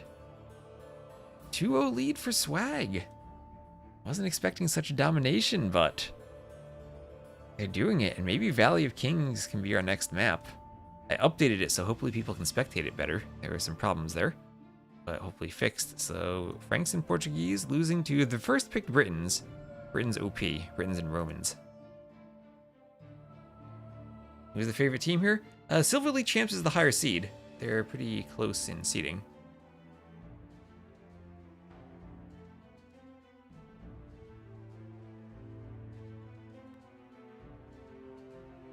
Is there a Slam impersonator out there?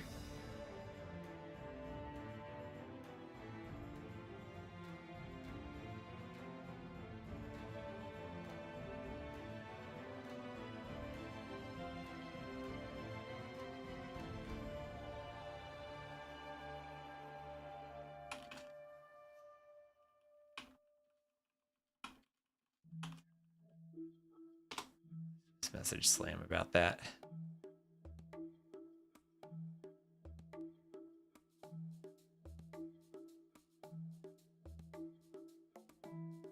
Apparently there's a bitch what did I just say? A bits combo thing that Twitch will be rolling out. There we go. So apparently there'll be some type of like bits combinations that if you maybe spam bits a lot. So next game, they're in the lobby. Regicide on ES Metropolis. They need to pick the right map. They picked Regicide though, so hopefully that means it will be Valley of Kings.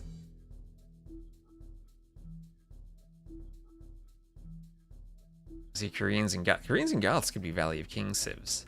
Really want to go all in for those skirms. GG. Also, hello YouTube chat. Hello Kyle Wu, Brian Chen, and LL.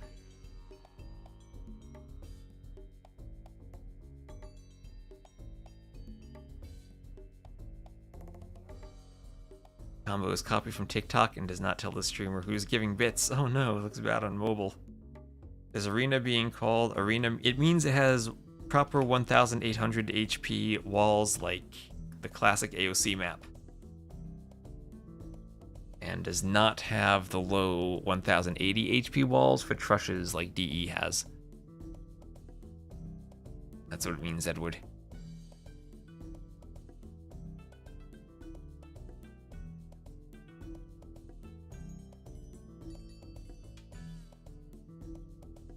Probably forgot Regicide. Yep, it will be Valley of Kings. Will be Valley of Kings. I see repard Dark Wide and T90 again in the lobby, so no Antagonist. Thank you, Dramil22 for the follow.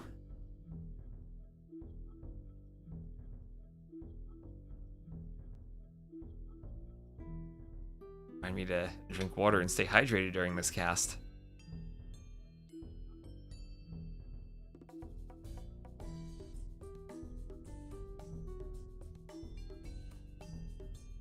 Oh yeah, they're rehosting, so it should be V4.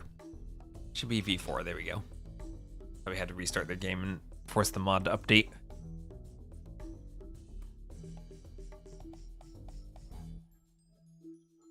Trushless arena, good arena? Yes, exactly, Edward.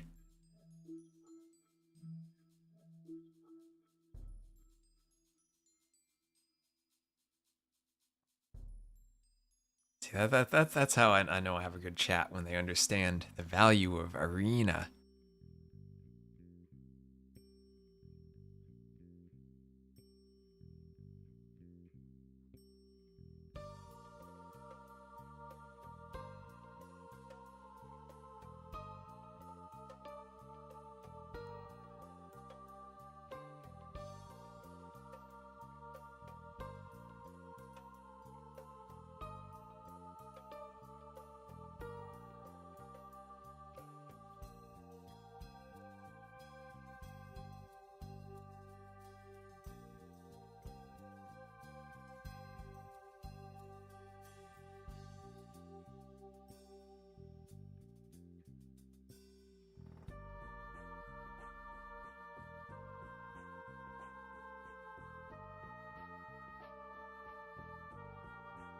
They're launching. Yes, they are. All right.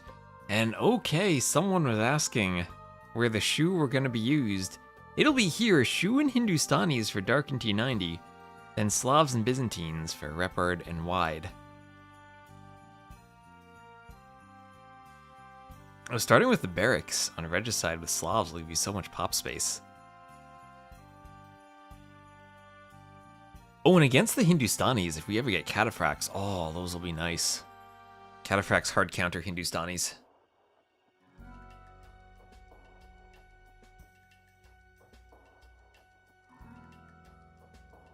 T90 Legend. Well, the so-called Silver League champs will need to pull off a reverse sweep here.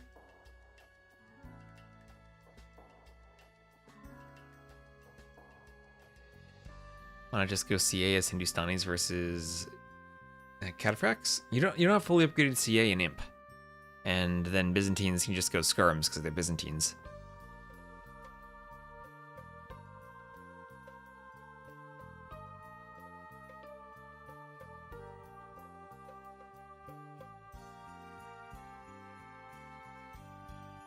Non-range hand cannons, those don't kill Cataphracts fast enough.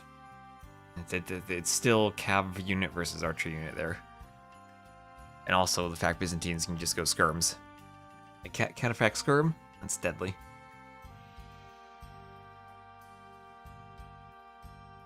Player that makes the most Skirms wins. I mean, that has been how Valley of Kings has been working. And hello, Cop Chameleon? Maybe we'll see more than just Skirm meta. I believe in this map that players haven't figured it out. They have not tried drushing the outside to clear the Gaia units yet. And score, there we are. So to the west, we will have the Silver League champions, really Repard in the yellow as the Slavs, and Wide in the red as the Byzantines. They'll be taking on T90 in the blue as the Hindustanis, and Dark in the green as the Shu.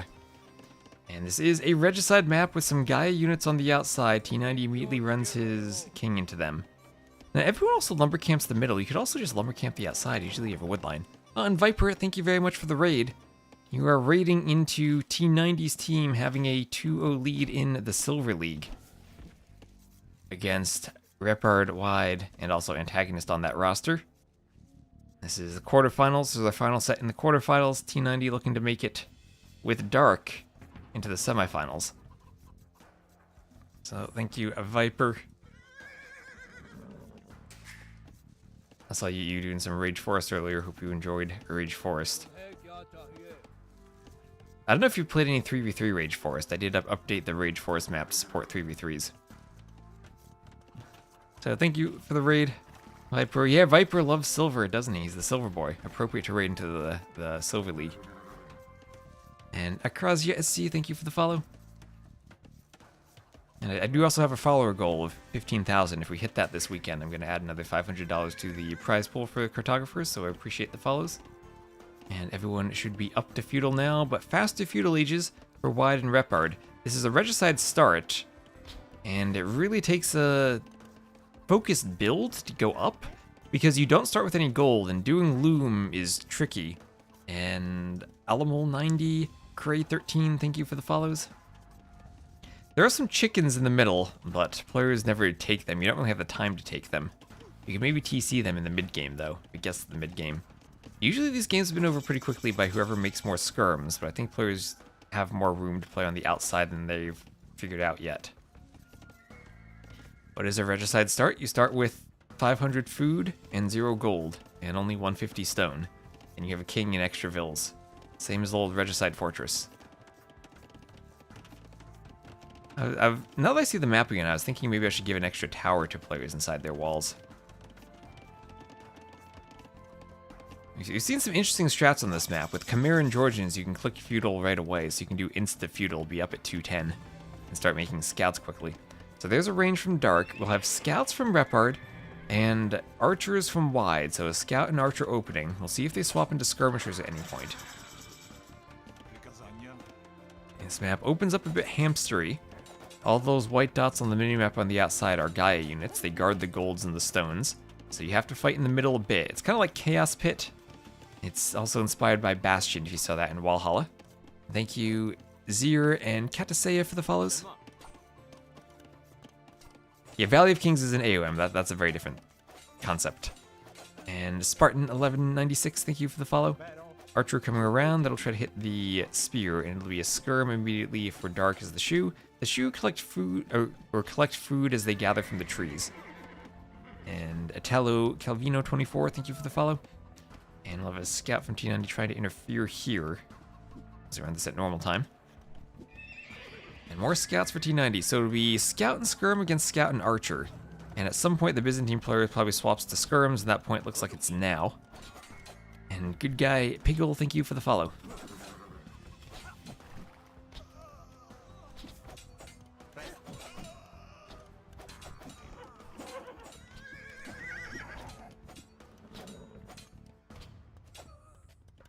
Archers go down as the scouts run around, and at Noser78, thank you for the follow. Walls go up. And so far, the skirm opening clearing maybe a bit more than the archer opening did. T90 and Dark with the score lead, but they're down by 5 villas in total. Let's see, the Dark did lose 2 villagers in that opening. Now it's maybe the military numbers that matter more. It's a couple of spears being annoying, but this is Byzantines here, as they will have a ton of skirmishers in the second range skirm production about to start. The shoe are bark eaters. Or maybe they just pick apples from the tree. I've done that IRL before, apple picking.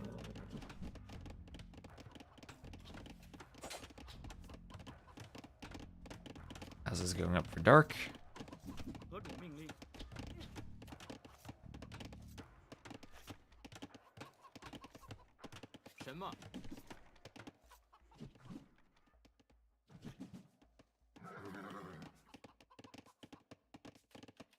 Foraging on the way for T90 right away. Foraging could make this an interesting fight. All of a sudden, Vills might want to be involved just so that they win. I think the scout HP, though, is in favor of Repard. Why don't they go to the outside more? I think they haven't quite learned how to get there. Because you can't just Vil fight the Gaia units. It's like the walls, you can't right-click to attack them. They can retaliate, but they can't attack. One of those things I wish we did have a bit more control over, how to interact with the Gaia player.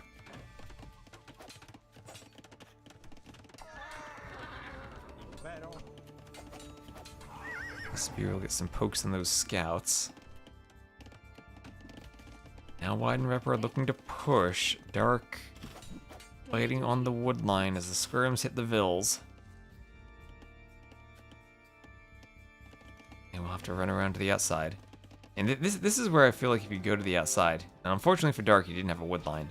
He tried to make it to one of those wood lines and chopped some wood there. Then he wouldn't need to do the lumber camp on the inside. I have seen some players play on the outside, but that's been in 1v1s. I think it's still applicable in 2v2s, though. So some scouts going down. Sad we don't see fast castles anymore. Yeah, maybe in a future version of the map, I get rid of the rock terrain so you can wall yourself off fully, and then maybe that'll enable fast castles a bit more. Don't want to edit the map at this point, but in hindsight, I think that would be a change I would do for the future.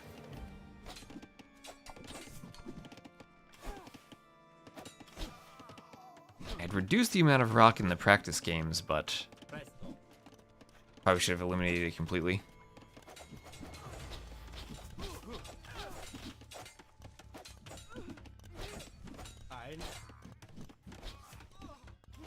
So Dark definitely is in trouble. A lot of archers just falling behind the Skirm numbers, trying to go Scout plus Archer. But it feels like Scout plus Skirm just has the numbers here, and wide the huge number of skirmishers. T90 with a couple of scouts still. And with 3 scouts, maybe T90 actually can clean those skirms and keep Dark alive, as Dark and T90 take the score lead. And wow, that felt like it was going to be an awful fight, but T90 with just enough scouts to clean it. No archers in the mix, so the scouts don't really have anything threatening them. Dustani still with a smooth eco, but 6-0 lead for the Silver League champions.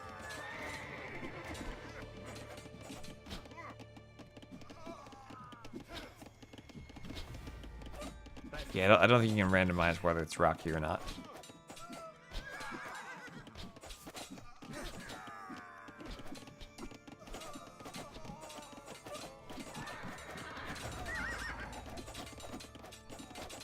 Maybe initially just buy the castle or something for some rock. I don't know if I can do that easily though. Yep, and here's Dark moving out to clear the guy units from the gold. I'll have to let the vills retaliate there. I should be able to mine that. Pulls the weak vills back, and he'll be able to get out there. I was hoping to see maybe units, military units actually clearing this, but everyone uses their military in the middle. Now Repard's starting to lose some vills here and there. The archers come forward, and the skirms will keep running around. Scouts from T90 gonna get some attacks in.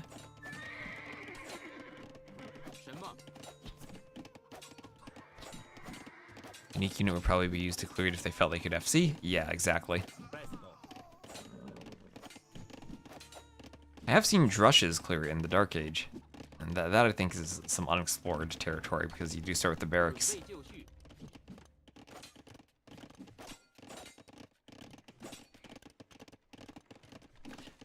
Why you start as a whole map is water to avoid cliffs being in the middle, because cliffs avoid water.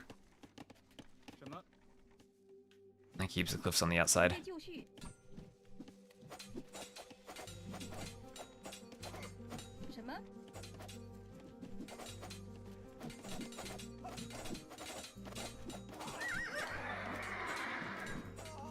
So Vill's going down for Dark, the Skirm's getting some hits in, and we also have Wide on the way up. And then Byzantines can keep on skirms, they can add camels, they can go monks, they can go cataphracts. Love to see some cataphracts.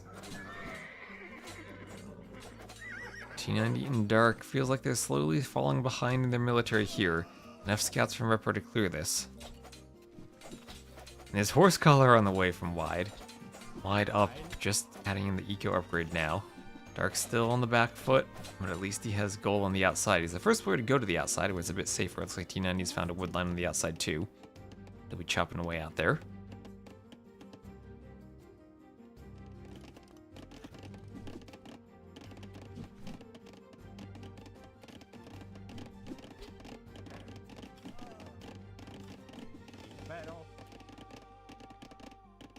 Skirm still fighting around here as they're hoovering towards the wood line. Dark gonna turn and fight with the villagers.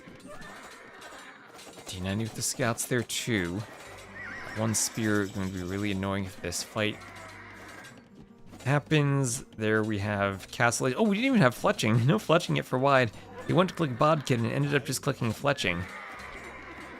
T90, not quite enough scouts to clear this. Dark will give chase. 83 to 81 vills, but that should be a nice castle age advantage for Wide if he ever can click Elite Skirm. But he can't quite get to it yet. T90 still being annoying with the scouts as Repard comes in with more scouts of his own. This map gets very chaotic. There's an X out there on the stone. A repard, maybe telling Wide to move to the outside. Wide could maybe try to find a woodline on the outside too. Cataphracts come out, it's over. Well, there's Bodkin for the skirms, Bodkin for some extra range, one more attack. I'm still gonna look for Elite Skirm, but there is the GG, as the Silver Elite Champions take it. And they win the Skirmisher War. Yeah, when we did practice games on this, we didn't really see the intense Skirmisher Wars, we saw more outside play. So I think getting rid of the rock terrain would be a good idea moving forward if we use the map again. That's 46 kills for Repard. GG well skirmed. And that keeps the dreams alive for the Silver League champions, but now Swag has both of their home maps remaining in the draft. As Dark keep going back there and keep getting punished, there's literally no resources there. Oh, I didn't see where you were looking at when you said that. But yeah, I felt like maybe they overextended at some point when they might have had a slight army lead. But I think the Civ pick here, Byzantines, with Slavs even to give an eco boost to the Byzantines, with the extra pop space for the ranges, helps out a tiny bit too. Not as much on Regicide because you have the castle, but still nice. And good farming eco. I guess that's their thought. They're not going to take the chickens. They're too exposed, so they go for the Slav farming eco to pump scouts. That was triple stable feudal scouts for Repard.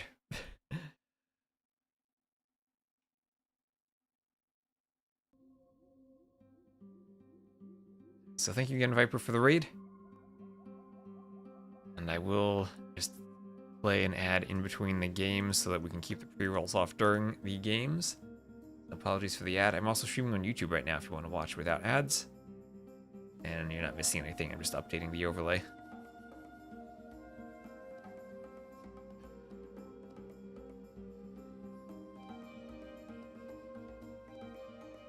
It's 2-1. It's a win on Valley of Kings. It's a win for the Byzantines and the Slavs, and a loss for the Shu and the Hindustanis. So 2 map picks left. Hamburger and Sumatra. Do I prefer to watch streams on Twitch or on YouTube? I usually watch on Twitch because that allows us to chat, I think, a bit more interactively. But I do also... It's easier to get 4K resolution on YouTube. So I'm using that on YouTube.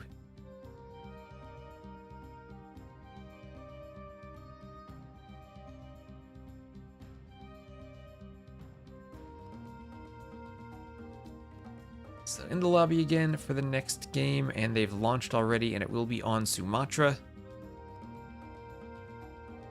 Have a 1-minute spec delay. And who's ready to see some Gian Swordsman? That's definitely going to be the play for Repard.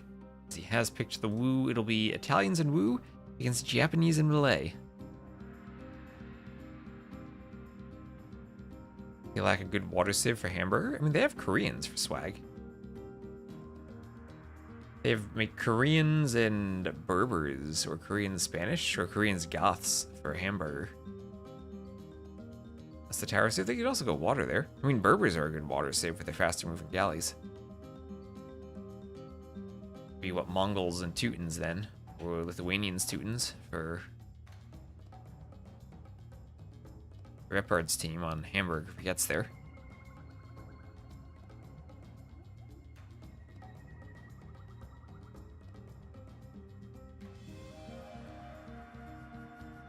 No, Malay are the island save. It's Japanese on the mainland here. Japanese on the mainland.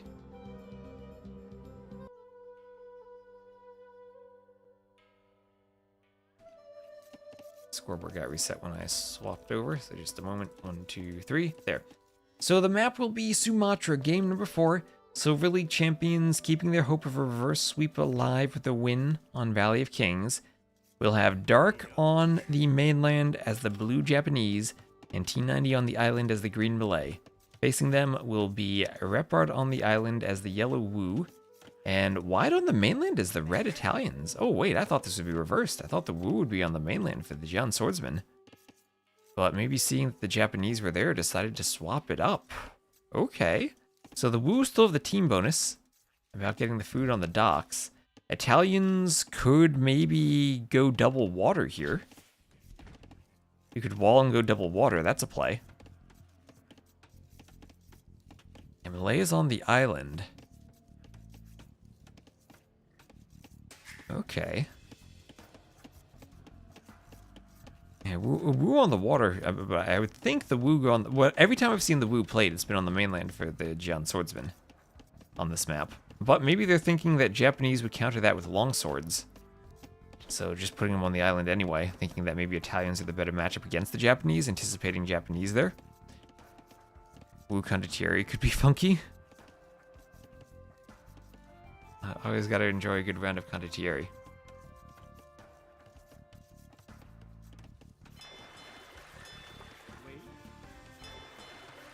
And Doc going up for repard.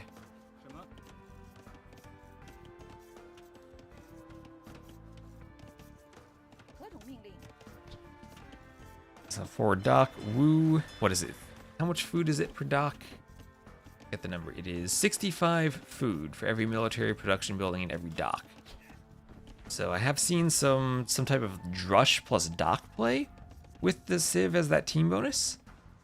Yeah, that could be interesting for Italians. Italians can probably get a really fast up with that dock bonus and all the food that they'll already save from their age up bonus. Yeah, T90's job will be to take the water. On this map is pretty much always galley play.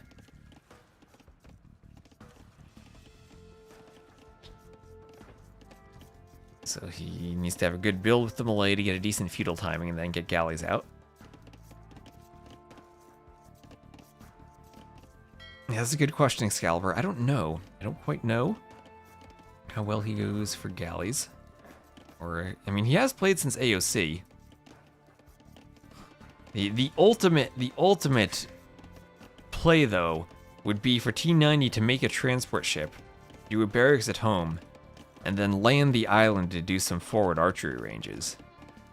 Now that would be the ultimate T90 play for this map. Imagine that, 3 archery ranges right on this island, and it'd actually be good.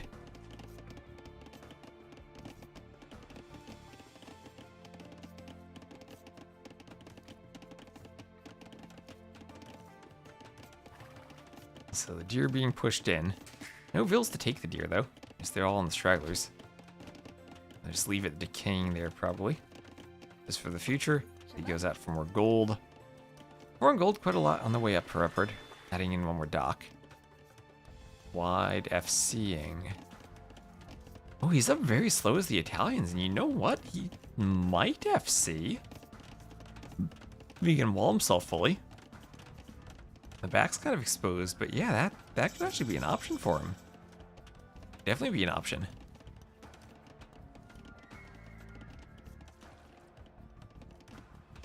In this case, T90 might mistakenly land the mainland with his ranges. Oh, man. So T90 doing some back docks, being very defensive with his galley production. And we have a transport ship, a transport already there, although Wide will scout the militia and maybe scout the transport.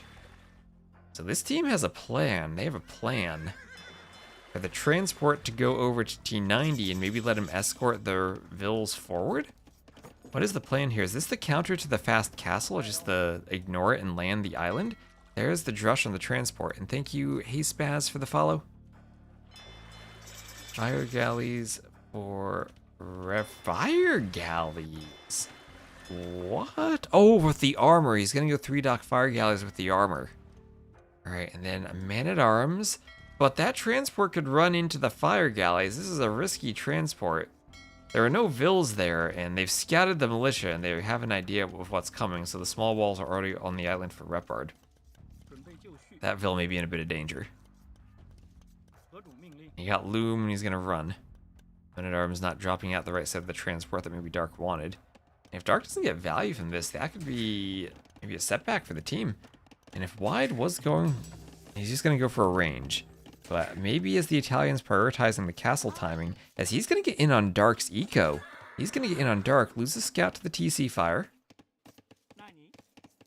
And Dark needs to wall this. Dark is forward with his men-at-arms trying to do damage, but he's going to start losing vills himself if he's not careful. Has to turn and fight. 2 vills are trapped.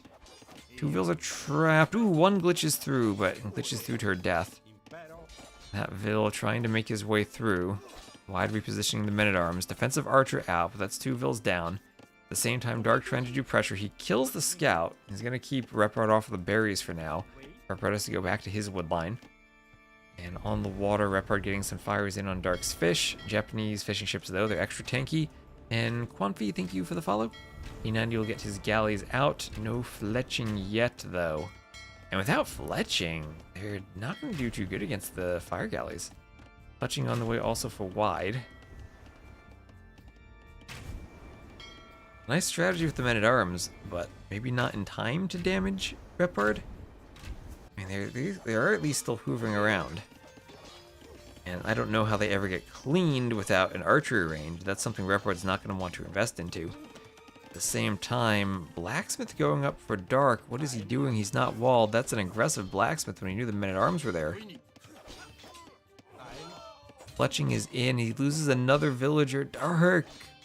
Dark! It's a doubt Blacksmith. He's losing more villagers. Dark! How many villas has he lost so far? He's at -5. He cleans the men-at-arms. Wide only at -1. Probably a fishing ship somewhere.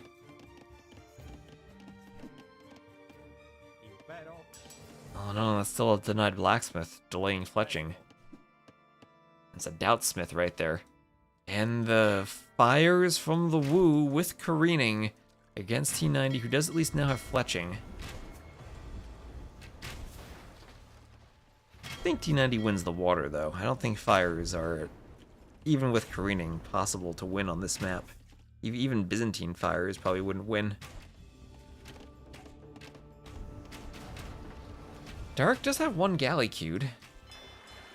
Not sure what he wants to do with that, but... Okay, gotta make sure they extra win the water. Dark's not paying attention, will lose one man-at-arm to a villager. And he spent all that time attacking the mining camp. A village is gonna knife them down. Oh, and Dark, this is horrible from Dark. Not paying attention at all, and he's gonna lose all of his men-at-arms to one single villager. Repard clearing this, and now he has a lot more breathing space on his island. And down they go. That village just killed 3 men-at-arms. What a beast villager. OP. On the water, T90 still microing. Dark is trying to micro his one galley. Yeah, that was a sad men-at-arms play. And behind this, Castle Age on the way for wide. T90 starting to pull ahead on the water, but if wide does another dock and gets some fires out, can get the war galley upgrade and create fire ships, then maybe could push back. Fire ships, I still don't know how they do against war galleys, but at least better than fire galleys against feudal galleys here. Dark's still trying to wall off to the side. He's taking a lot of damage despite getting 2 ranges. And if wide can hold until Castle Age and do crossbow 2 on the mainland, then he's still going to have the better army here.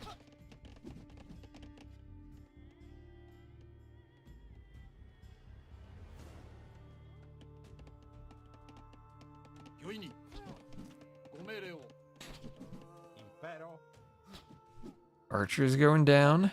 As Dark pushes, wide still needs to get back. T90 with a good score lead. Repard completely off the water, though, due to the fires. If Repard can go up and go castle and then get fires out, then he's in an okay position. But he needs to get castle, and it's tricky now that wide has to be the one to swap over. And somehow help Repard get up to castle. We're going to have a tower going up on the gold from wide, necessary as the feudal army comes in. And he's still not quite up to castle in time. Would have liked to have been up a bit faster, I think. Best of 5, best of 5. There are 5 dots up there on Capture Age.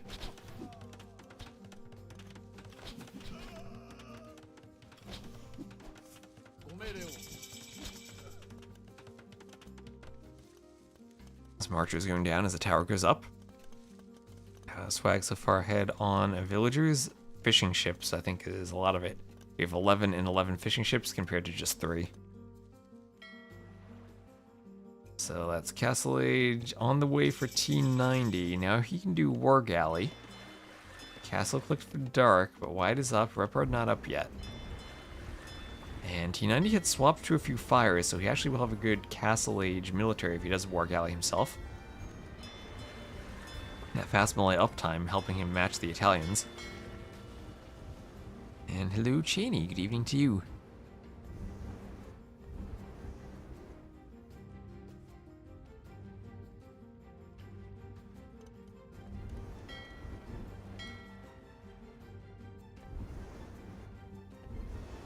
Well, repard do, isn't he stuck? He feels kind of stuck. At least he has some fires coming out now from his teammate. Why trying to push this back? I have War Galley on the way for T90. Forward workshop here is Wide is pressuring Dark on land. Dark has to try to keep walling to keep these crossbows out. He can do elite skirm as soon as he's up, but not up yet, and that's a knight coming forward as the crossbows continue applying pressure to the house. Archers try to take out the knight. Bills will trap the knight there.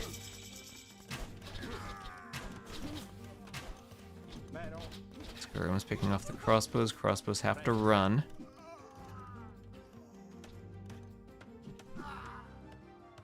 And run they shall.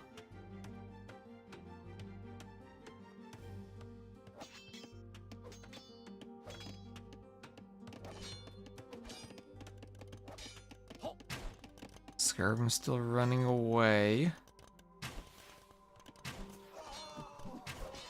Hit the knights. Down the knights will go.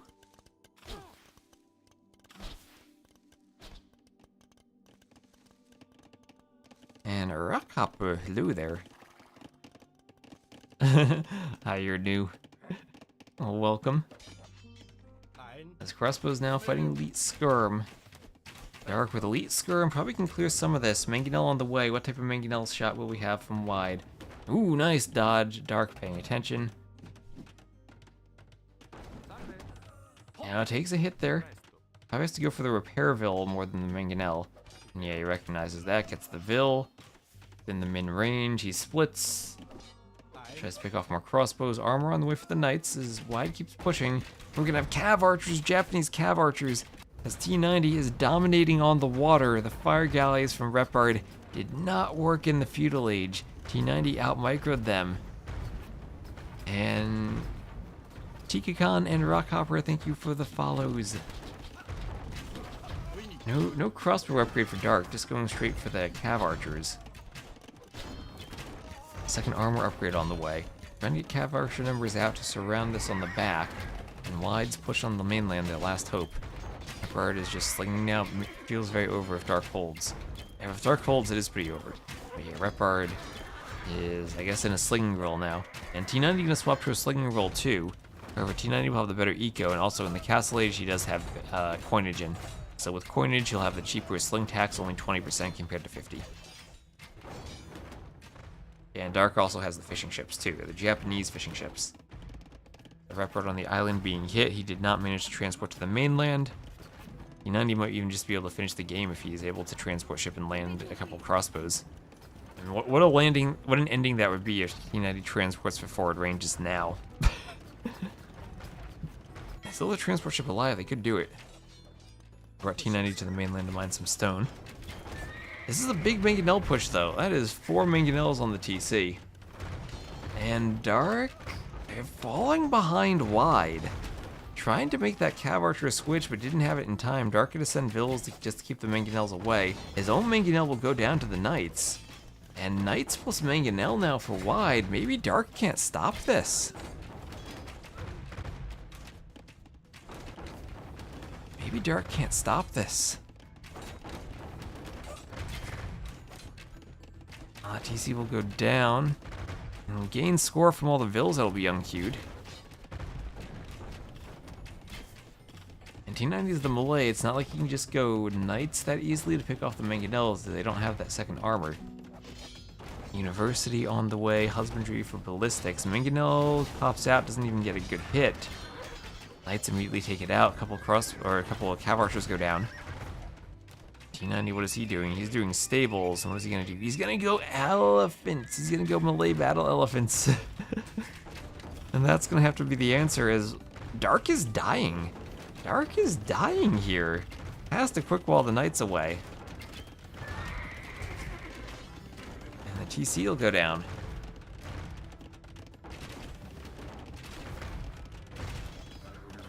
Vils will start being picked off by the Knights. The Mangonels will take out 2 of their own Knights. Wide Titanicking there.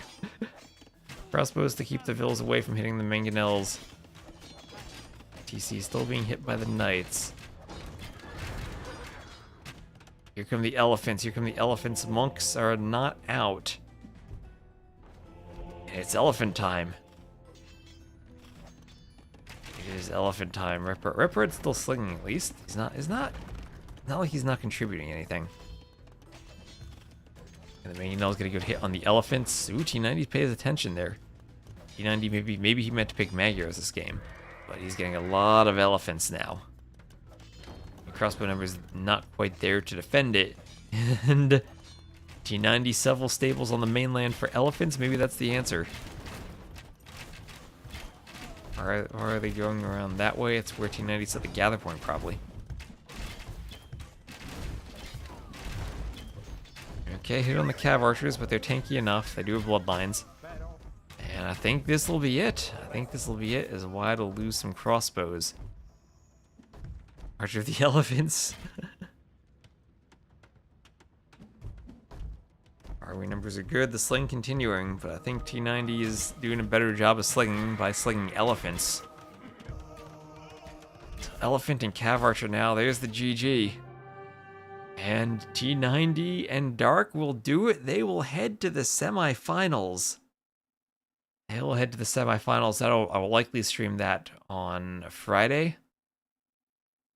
It'll be Friday after the Gold League quarterfinals, but congrats to T90 and Dark as they do it. Some impressive wins starting off on that arena game. And amazing game of Outcrop.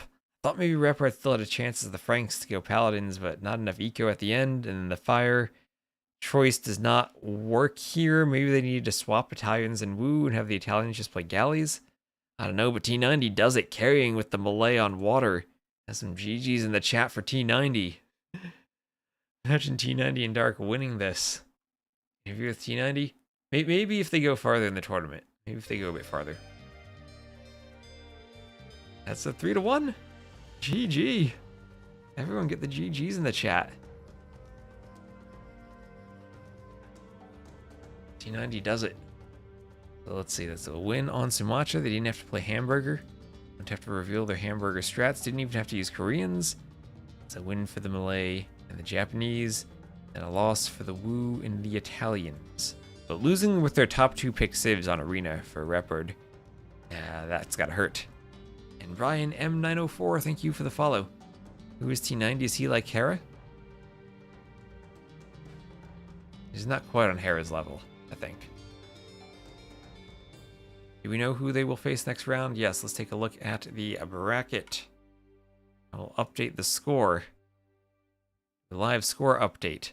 So that is Swag winning 3-1 over the Silver League champions. And that will mean they go on in the semifinals to face Wonders C, the team of FedEx and Monos. And then down here, it'll be Vietnam, Say My Name, and Quang Tri against OS. And thank you, Lukey Designs, for the follow. Unfortunately, Vivi did not show up to his game. So Bad Koala showed up, did all the drafting, waited around for Vivi, and Vivi did not show up. So this is the only admin decision we've had to make in the Gold and Silver Leagues so far. Which, for only having one throughout the whole tournament, I think is a pretty good pace. And we have our 2 semifinals. Tomorrow we'll probably stream Vietnam versus OS Plus, and then Friday we'll have Wonders C versus Swag. Some low seeds in the semis, which is kind of impressive considering how and Dark, thank you for the raid. How in the Gold League play-in we had the winner winning every single game. Maybe that just shows that the losers actually had some weaknesses that were exposed by some of the low teams too. Like the Baguettes upset. They were the number 2 seed, upset by Vietnam 3-0. Vietnam is a scary team.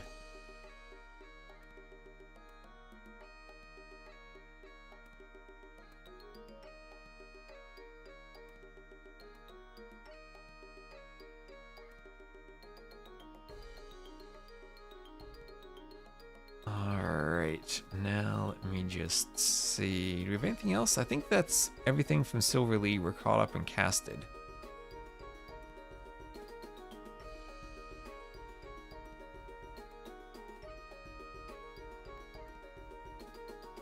We could cast a community league just because we have so many viewers here still.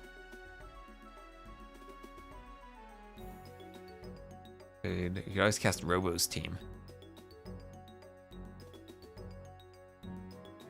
I'll play T90 and Dark. Hello, the two of you getting ready for your... You took out the Silver League champs. Getting ready for the semifinals. When's the next Gold League game? Tomorrow at 15 GMT. I need to make a graphic for the schedule that I'll share. We're gonna have the Gold quarters, 15 GMT, Thursday and Friday, and then the Silver semifinals each day after that. So 3 sets the next 2 days. Gold semifinals will be on Saturday, and then both finals for Silver and Gold will be on Sunday. Silver first, and then Gold second. If it was Hera playing on T90's computer, that would have to be some crazy road trip Hera was on to get to Florida. Salute to the winners. Salute to everyone who played. So I think we got time. We can do another. We'll do a community league set. I did the 2 high-level sets so far. We need that division to schedule better. And we could cast Scored A versus Fruits in the Trailblazer division. Get some of the community games. It'd be much easier to give Harry the login info instead of him flying. Now he's got to fly. Yeah, let's do a community set. We'll do one more set before I hop off and do work for tomorrow. So let's just get this updated. So I'll just say Cartographers 2 community leagues. And let's see what we have here for the drafts. We have scored A. That's the draft. Versus Fruits. This is the best of 3. This is the Trailblazer division. So our second division. If you've seen T90, I know he's casted Mace and Emu before. And we gotta swap the scoreboard on the opposite sides.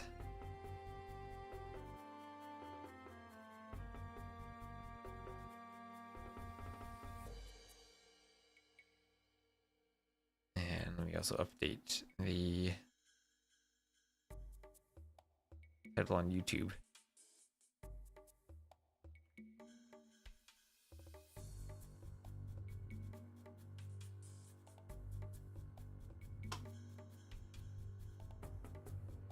One more draft link.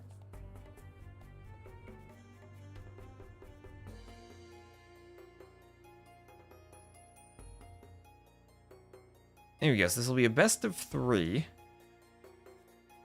between 2 teams that are, I guess, kind of a bit lower 2K than we had just seen. Discord wants to download an update. Hello, Discord.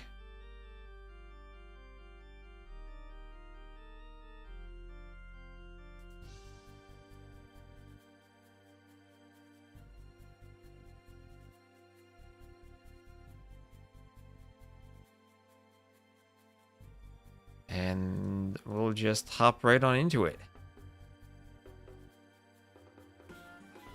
Let's go. You hear T90's voice so you can go to sleep. Oh, Capture Age is downloading an update. What? No, Capture Age, I'm trying to use you right now. Now's not the time to download an update. Why are you updating Capture Age? What is this? I restarted Capture Age just because I need to restart it. Sometimes I have VRAM issues. It's updating. Can't handle Emu in its current form. Okay, the Capture Age is updated. Let's hope it didn't break anything. True Microsoft product here. All right, let me scoreboard this. This is the best of 3. This is the Trailblazer group stage. Blue and yellow on the scoreboard. So, alright, it'll be Mango as the Teutons and Nerve Kicks as the Koreans. Teutons and Koreans on Arena. against Emu as the Turks and Maesty as the Bohemians. So Turks and Bohemians on the other side. So we'll cast one set from the community leagues just because we have so many people here. And then we'll get, then I gotta get ready for tomorrow when we have the continuing of the main event.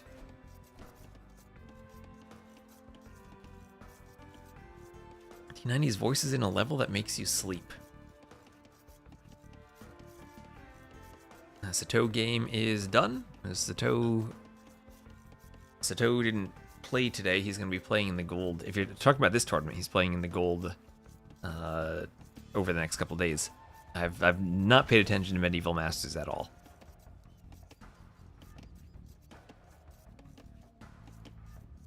So I don't know anything that's going on there. I saw there were some games scheduled today, but I don't know anything about it.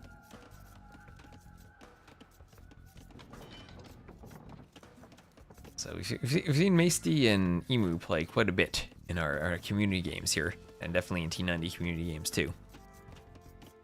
So I have a couple houses going up for Mango. There's another middle goes up on the berries too for Mango.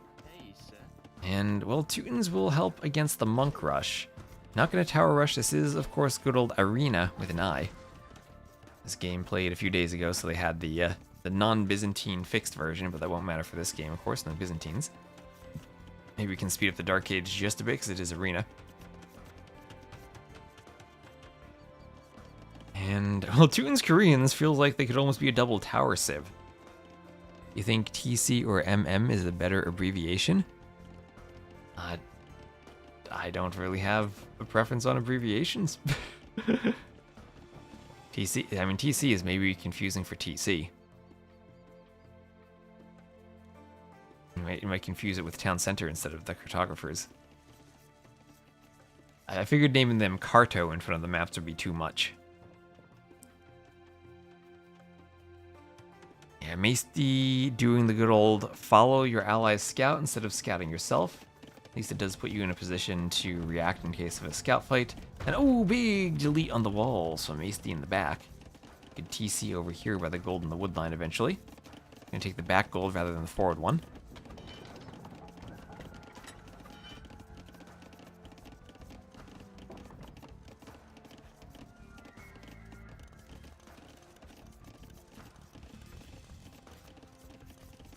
Also, Datakin, I just noticed your name. That's a wonderful name. Maesty up to Feudal. Market and a Blacksmith going up for him. As he sends some bills out to the wood line, we'll have another house going up for Maesty. As the scouts will continue chasing each other around. Market Blacksmith going up for Emu. And we'll see if they get to a fight in the middle. Castle Age on the way for everyone. Green as the Koreans, maybe a bit slower. Blacksmith going up.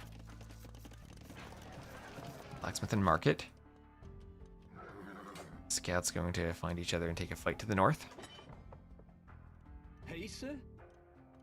Scouts still hoovering around a bit. To try to chase down this scout from Maesty.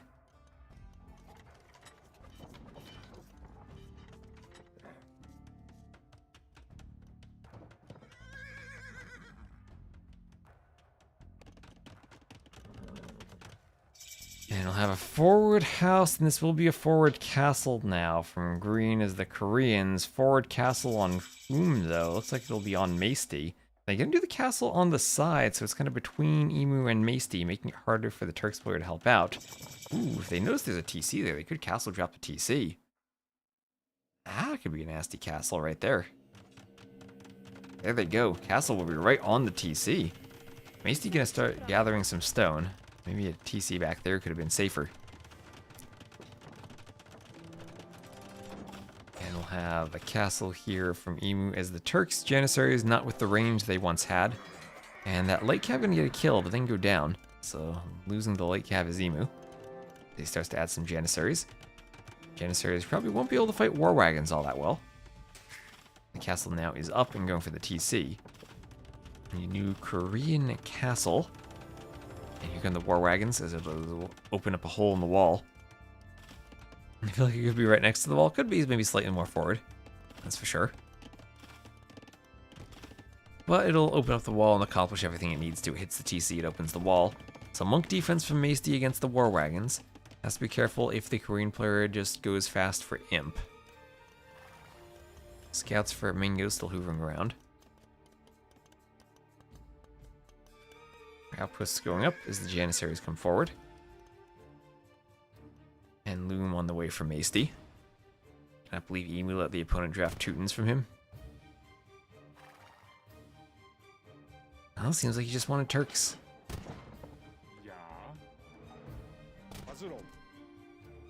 Look now from Mango. Janissaries will try to pick it off, and they will be successful in doing so.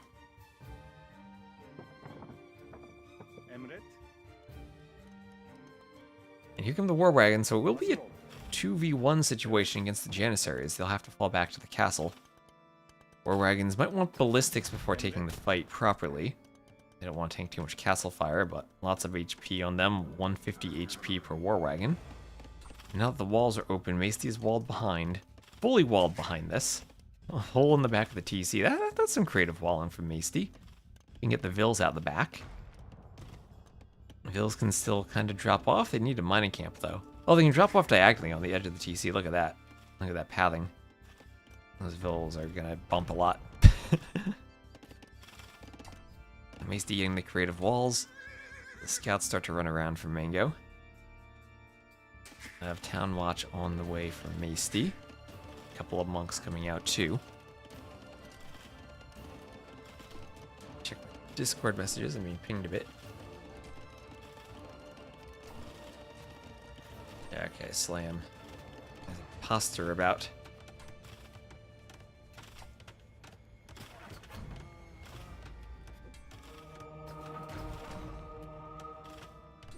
Oh, a couple of petards going to break through. Quick walls from Maesty. Conversions on the war wagons keeps them out. The Vils wanted to run through, and Green maybe could do another castle. And what was Green thinking? Run through to a castle on the backside of the TC? No, he's just gonna castle here. This is an aggressive forward castle. So Emu's still booming behind this, but booming after having added the castle, he's gonna fall behind Mango in terms of the Vil count. We'll come over with the Janissaries to try to help defend, and maybe they could deny the castle. Maybe. But there's still war wagons there. Janissaries dancing back and forth. They're going to try to dodge the war wagon fire and hit the Vils. Maesty forcing them back with some villagers, doing a gate on the castle. I think the castle can shoot down the gate. Yeah, it can. Was the Teuton Death Star? The TCs had extra range on them. So you could douche with TCs and outrange enemy TCs. And also just have a great range if you want to go aggressive TCs in the Castle Age for covering wood lines. Or resources or anything you wanted to pressure with the TC. And back in AOK, TCs didn't cost stone. It was only wood. So there's a castle down for Maesty. Emu stopping the next castle. But at the cost of Mango having a free boom. Free boom indeed. And now let's just maybe zoom out, see what everyone's doing. Collecting some relics from Blue. Fortified wall from Blue. And El Nacho's 2024, thank you for the follow. Oh, also Spenny D94 earlier, thank you for the follow. Coming from 15 minutes behind, nice Ellie attack. Well played T90. Hello Yusuf. You can rewind on YouTube. The miracle of YouTube rewinding. Was the last map from the T90 set called? It was called Sumatra. Originally it was called Eastern Coastline, but I renamed it because the coastline can spawn in all 4 directions. And now Spinal Pap TV, thank you for the follow. Oh, very, very, very close to 13k right now. Yeah, and TC's also benefited from the blacksmith upgrades, the range upgrades. So Teutons didn't have Bracer. At least I think they didn't have it back then, but they can still get 211 range on the TCs. +3 and then another +2 from the blacksmith. So AoE2 hostage. Thank you for the follow. And there'll be 11 range TCs in the Castle Age. Which is more than castles actually can get in the Castle Age now. They get 10. So this castle foundation gonna go down. No question about that without the Vils. Will Nerve delete it? Yes, he does. Has the stone back for another castle now. And it's a lot of war wagons he has. I think that everyone's booming, so we can just speed up a tiny bit. Oh, no, we can't, as we're gonna have a big fight in the middle. Lots of monks targeting the war wagons for conversions. Monks and Janissaries do look kind of similar. Mango bringing the scouts over, trying to get the monks. Maybe they could swap targets. And they will try to swap targets and get at least one scout. And they do get the scout. The other monks will go down, though, as the war wagons are there and they don't have any monk juice left for conversions. A couple of monks coming in from Mango wanting conversions of the Janissaries in combination with knights will pick them off. We have Imp on the way for Maesty. Imp for Maesty. What's he going to do with Imp, though?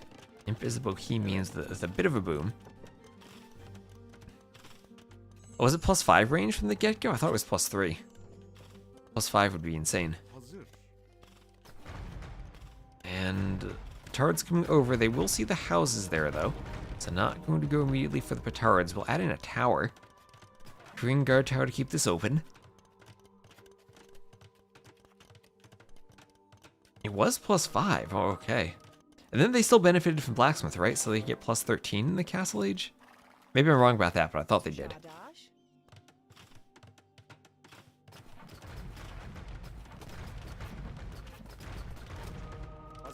War wagons will try to break in. Towers up and forcing the Janissaries back.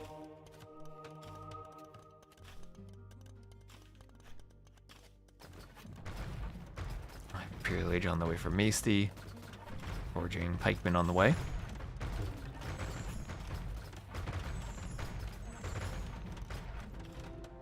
Castle going up for Mango.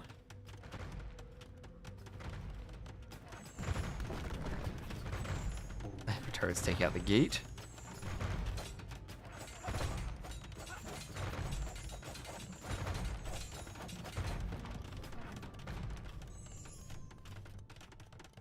And the Vills go in, they'll go for a forward tower.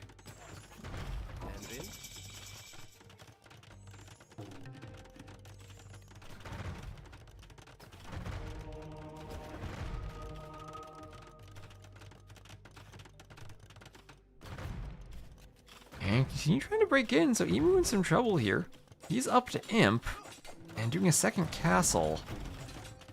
Maybe war wagons break through a house and can deny the castle. Oh, but we have a ram push. Never mind, they're gonna come over here and support the ram push. Ram and knight push on this castle. War wagons can tank some castle fire and stop repairs. Stop the Vills from destroying the rams. Maesty will be ram pushed. I mean, Emu will be ram pushed as he's up.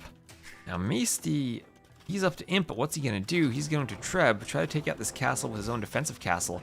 But will that be in time? He's going monks, but this is monks against the Teutons, and the Teutons are somewhat boomed, and Teutons are up to Imp.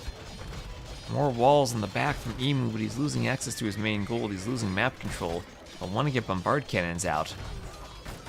He's losing Vills at the front. He's down to 57 Vills. Emu doesn't have the mangonel behind the wall. Even if he did, it'd be war wagons. He'd probably take out the mangonel.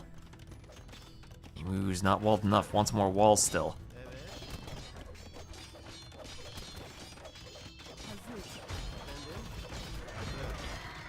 A wall behind the market, but the Rams will start working their way through the wall towards the town center. War wagons still could use ballistics, but Halb on the way for Maesty. Or no, they do have ballistics. No, they do have ballistics. Looking at the wrong player there. I mean, Emu's base was looking at Emu. That wall is open now. There's tanky war wagons pushing through. Emu up to Imp. Remember, as soon as Imp comes in for the green player, the war wagons will get their free final armor upgrade, so another +2. And I think Emu is just dead here. Even with 2 castles, he can't hold this. Those war wagons are just too tanky. Maesty cannot help in time. He's a bunch of monks and Halbs. What's that going to do? It's going to do absolutely nothing as another TC goes down. And no TC anymore for Emu. Or actually, no, 1 TC left. 1 TC left, hiding behind the castle. At least he did get him. Monks and Halbs on the way over. Teuton player just sped up.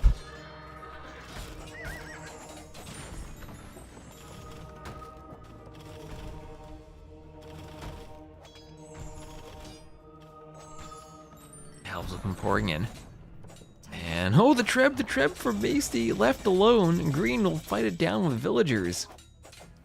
Maesty cleared a castle but lost his Treb. And everyone up to Imp.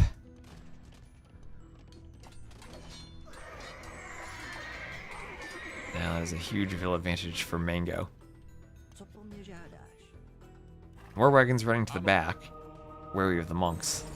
They just need to be devoted. Yeah, they are devoted. Still some conversions coming in. So nice use of the monks there from Hasty. At the front, though, the push continues, and the Teuton player can just spam whatever they want at this point. They are so far ahead of Emu. Crenellations also for the castles. Turks with artillery would outrange that. Crenellations will at least be nice for now. Until artillery comes in. Keep the bombard cannons at bay. And we do have longsword being researched, so it might just be champions from the Teuton player.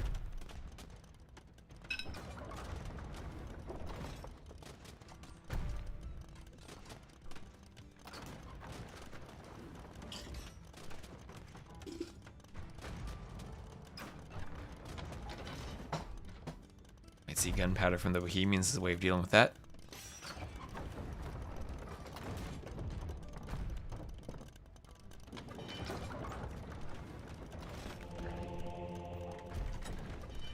Treb going for the monastery.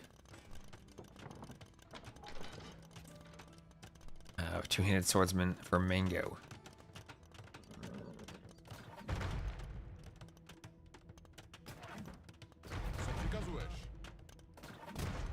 Bombs going down, Janissaries coming forward. And a Cavalier will have Champion and Paladin both being collected. Mango showing off the wealth. And here comes the ram push. Two-handed swordsman inside the rams. Another push gonna come in for Mace for Emu to deal with. Rams need a capped ram upgrade. Just gonna bypass the gate, bring the Treb forward. The castle in the middle. I feel like they're not finishing this team off as quickly as they need to be. Actually kind of worried about the 2v1 push on green now. Treb for Masty. Teuton player just worried about finishing off Emu. Rams on the market. Bombard cannons on the way. Need some capped rams. Champs versus Turks is Champs versus Turks and Bohemians, 2 gunpowder saves, but I mean, I think it does make sense if you're going for the ram push. Ville can't figure out how to open the gate. There is one set of rams on the workshop. That castle could be rammed down too. 5 rams there. Melee Ville's going to hit the rams. Oh yeah, the two-handed swordsman going to the ram to get closer to the Villes. Emu's sending everyone, sending his entire village to defend the castle, attack the rams. He'll get 1 ram, maybe a 2nd ram. I mean, these rams are kind of low on HP, they're kind of going down. But that castle is too weak, and down it goes. Down it goes. War wagons here. Converted war wagons doing work. Devotion Blast Furnace on the way. Mango now besieging the other castle with a Treb. And that's going to be it for Masty and Emu. They're going to call the GG, and Mango's team will go up 1-0 in this best of 3. So 55 kills for the Korean player, and huge boom for the Teuton player. Emu Masty not able to hold on. Emu went Janissaries to help Masty, but then wasn't able to hit the Teuton player who was booming. Alright, so Fruits then takes a 1-0 lead. Let's see if Capture Age doesn't need to restart this time or doesn't need to update this time when I restart it. And game 2 will be on Jungle Rumble. Alright, let's see the Rumble in the jungle.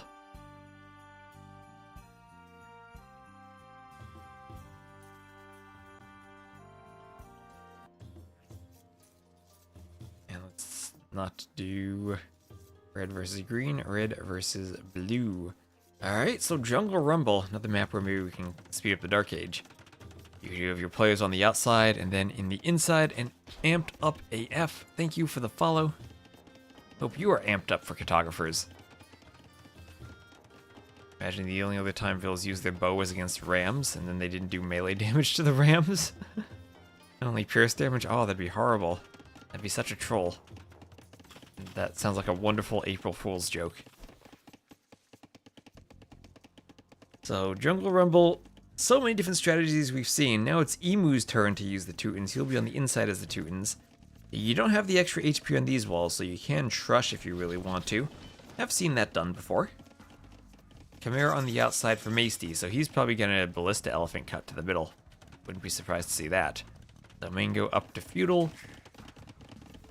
I'll just speed up the Dark Age there as Mango looks to wall, maybe sneak. Wall over here. And Buzzsplash, thank you for the follow. Thank you everyone on Twitch for all the follows. We've had so many lovely people showing up. Hey, ballistics bows though. It'll be stone walls on both sides from Mango. Is he gonna go to the side? Will he double mining camp? He's gonna double mining camp the gold and the stone. And I think this is gonna be a castle for the Chimera, and it's gonna be a Ballista Ellie cut. It'll be a Ballista Elephant cut from Masty to the middle. What does he, if he drops the castle here, actually, and hits the back of the base and cuts through, that would be devastating. So scout in the middle goes down. Everyone just walling up here. Extra walls on the back for Mango. I'll just stay like we do on the clown map. Speed up the Dark Age for the Rex.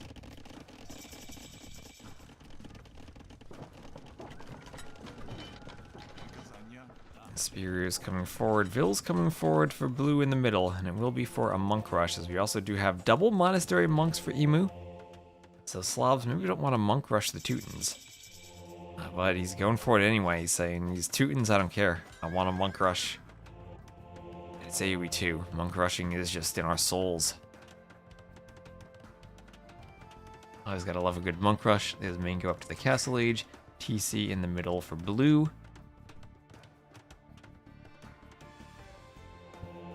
Oh, I'm just realizing now, casting at least the community Rex will potentially obfuscate the time of the YouTube VOD, so people won't be spoiled if they go to watch the T90 set. So here comes Masty. He will be constructing this castle, just as I thought, in the back of Blue's base, and then Ballista Ellie cutting through to harass this wood line. There is coinage on the way from Mango, so Mango is going to sling. As the Malay, he's up and will be slinging. Blue get a TC the middle, that'll keep monks away maybe. Emu's gonna pick up the relics though. And I think I'm hearing someone starting to mow the grass outside, so apologies if the mic picks up some grass mowing noises. Gonna be coming right around by my apartment soon. So there's the Ballista Ellie. Mango sending all the sling in the world to blue, but will that sling help in the face of the Ballista Ellies? I don't know. Ballista Ellies plus monk push, as we do have all three of the middle relics taken there from Emu. Did the Ram Knight push work? Yes, it did, Maple Leaf Lancer. Yes, it did. As we do have a 1-0 lead there for Blue's team.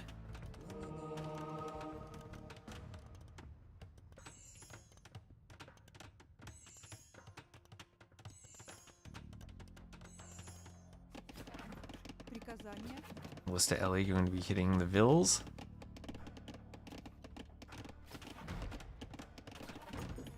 Also hitting the mining camp.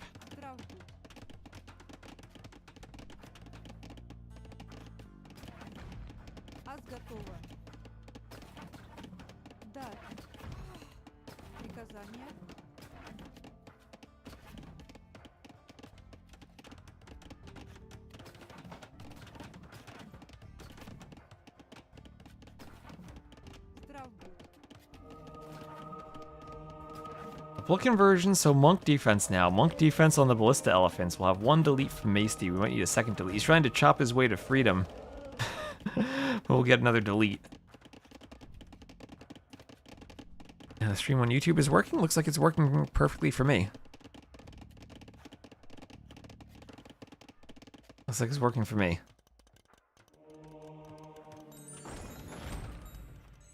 Maybe Twitch chat can go check that. There's someone on YouTube who doesn't know if it's working, but it is working for me. So Redemption Monk's the best siege unit in the game. Blue still with a score lead. A couple of spears might need to poke down scouts. Monks want conversions.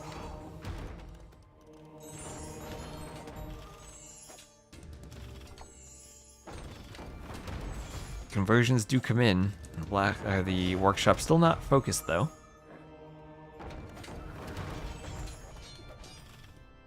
Post goes down.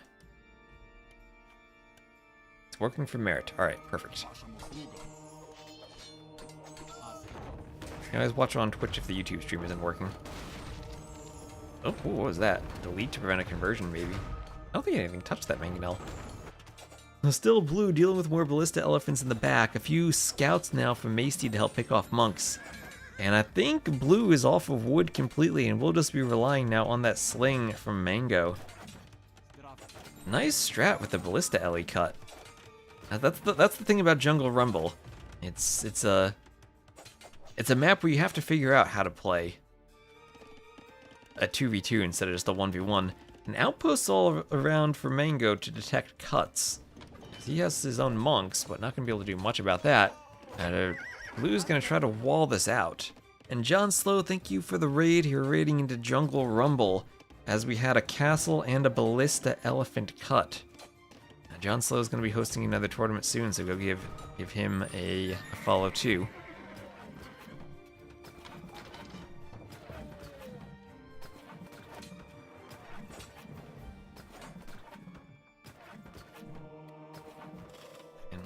Conversion there for the monk. Another monk. Ooh, scout gets the hit. And you know, pressure in the middle still from Emu. Lots of monks and a few scouts and light cav mixed in behind this. Castle is there, and blue is up to imp thanks to the sling. I think Jungle Rumble has... Yeah, I don't think Jungle Rumble has been figured out at all. So many different strats we've seen. I feel like every game is another strat. Another attempt at a gate from blue. The castle can still shoot the gate down, though. The castle actually going through on the outside with the ballista elephant. Wait, blue's trying to ballista elephant cut to the outside. What's he gonna do there? He's maybe trying to preempt the path from Masty? Here comes a monk. He's trying to let green help. He can cut to the outside, maybe run if he has to.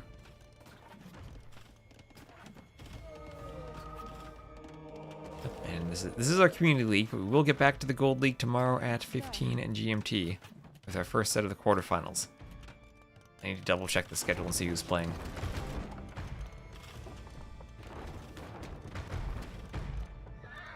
Mill's going for the wall, and conversions come in from the monks. YouTube Top Nation, hello Vaughn. And we also are streaming on YouTube, so if you're on Twitch and want to check that out, we're streaming in 4K. And with no ads. I know Twitch has pre-roll ads sometimes. No, converting the elephant himself and then cutting is an amazing move. What did he gain from it? I don't know, but it was awesome. Oh, look at the scout dodging strats. Where's the monk that's going for the conversion? Oh, he's all the way over there.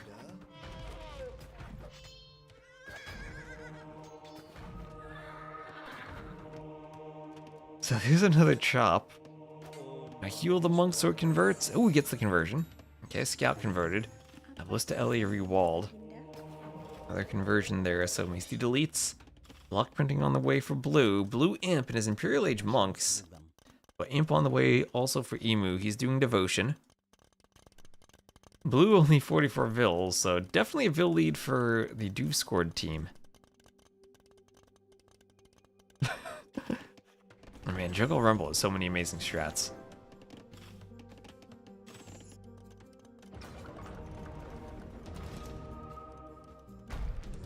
Treb going for the workshop, monks going for conversions.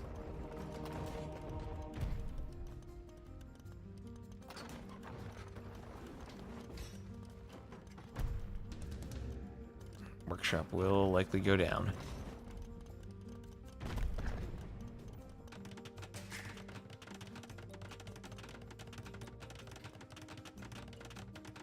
And a TC for Emu as he'll get his own castle up, taking some of the gold in the middle. Lots of monks for that gold. Monks will come over, stop the vills from chopping through on that TC. And the scout and light cav can try to pick off a couple more monks in the middle. They will get at least one, and the others hop in the TC. Winnable? From which point of view? I feel like Masty now, with a 4 TC boom behind this, is in a position where eventually he'll carry.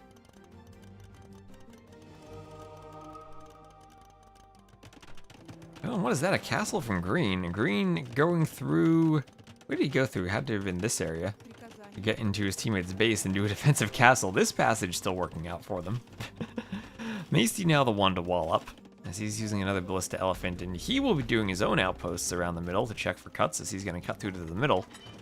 If he ever gets imp, then he can just maybe flood the middle with Chimera Cav. Chimera Elephants even, maybe.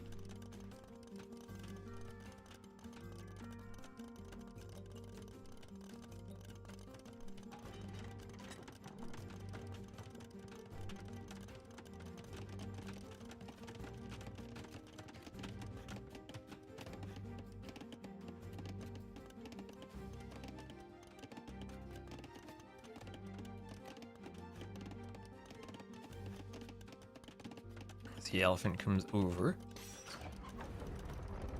Treb going for the TC. Treb on top of the hill. Takes it down. Is there redemption in for those Teuton monks? It is. All the techniques other than faith. So big monk war in the middle, but these are Teuton monks. These are Teuton monks with resistance and with heresy.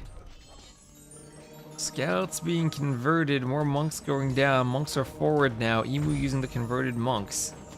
Some mangonels going for the Treb. Scouts facing spears in the rear. And Emu winning this conversion war convincingly.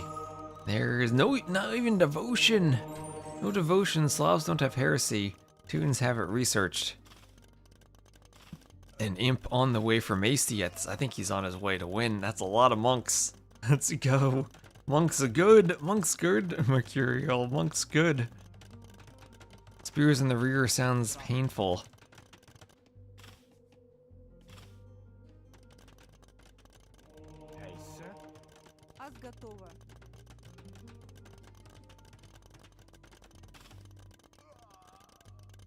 So a couple of Trebs going for the castle, going for maybe the TC. And a forward castle from Emu. Masty sending stone to Emu for the castle. Trebs going for it, Mangonel's coming forward.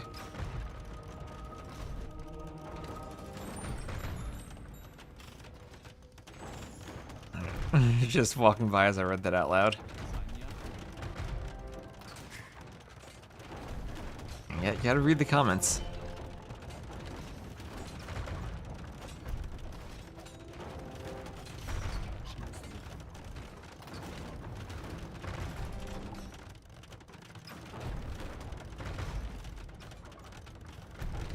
And this castle will crumble as Masty will be up. And is he adding in stables at home? What is he adding in? Where's Masty? He's doing a Ballista Elephant. He can cut at some point. He's in Monastery. Monastery here, Monk maybe could prevent a cut, but he doesn't want to cut too early and let maybe Blue raid him. There he's up to Imp.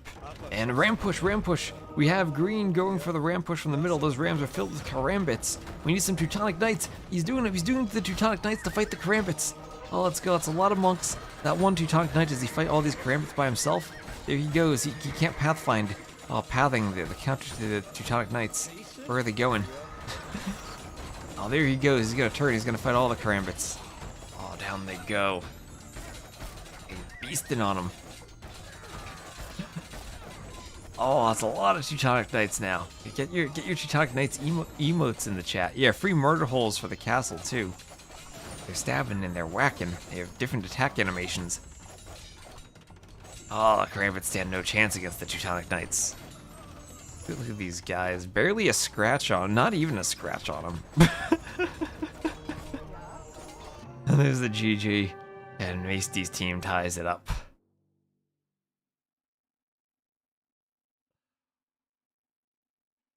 Karambits versus Teutonic Knights. Gotta enjoy that. So 52 kills for Emu. Best eco for Masty. And we're gonna head to our game number 3.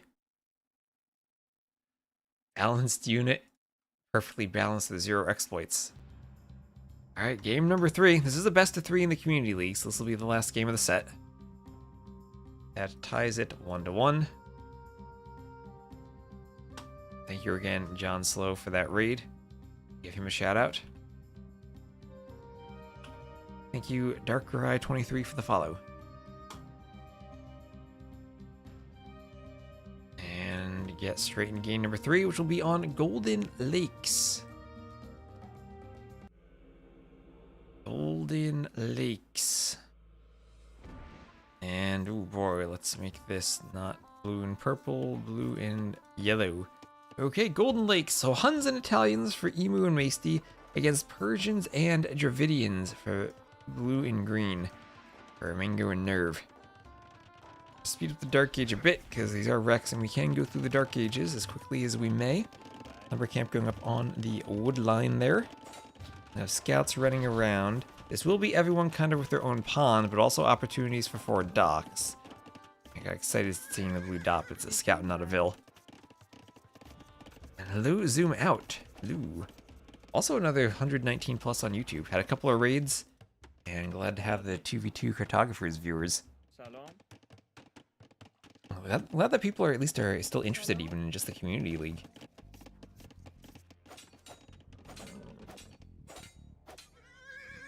In this way, at least, we have the community set so the VODs doesn't spoil all the time on the other set we casted. So thank you, Full Metal Zim, for the bits. Thank you for a bit of a cheer. And we'll have Feudal on the way for everyone, but Mango and Nerve up a bit faster. The Fruit team up a bit faster. I don't know if anyone ever will do it, but if you transport ship to grab the relic in the shallows, that could be nice. It'd be good for Lithuanians on this map. 2v2s are just so fun. I've really been loving the 2v2s. It's team games that are chaotic, but also chaotic to a point where you can follow them. When you have a good map pool and it's not just Scout Archer every game, then they're fun. I think, you know, as much as this is a Scout Archer map, it's Scout Archer with a bit of a twist because you have the ponds and the gold rush in the middle. It's not just straight Scout Archer like on Arabia. Even then, we're using Chicken Arabia. Unpushable Deer, just the Community League? Yeah, just, not even the top tier of the Community League. This is the second tier. This is Trailblazer. Tier number 1 of the Cartographers Community League, of course, is called the Pathfinder bracket.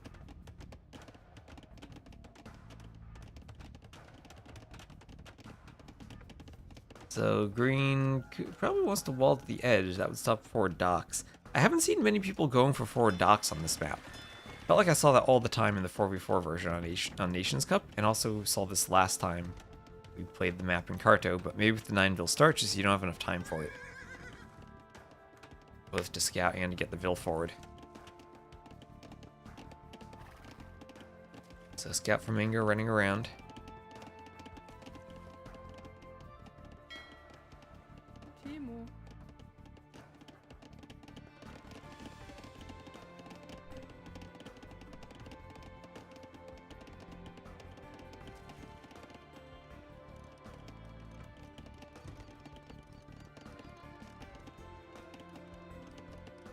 Balls can go up from Maesty.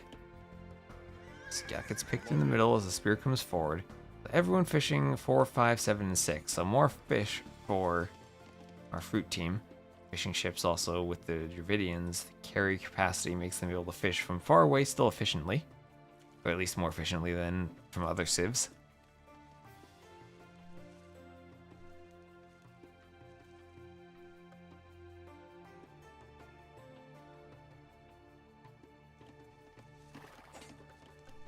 So scouts around, Spear wants pokes.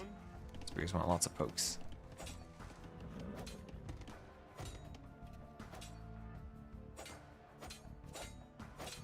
Scout's gonna break in for Mango too. Vil can try to wall, but the inside scout should be able to keep her away. Clutching for green.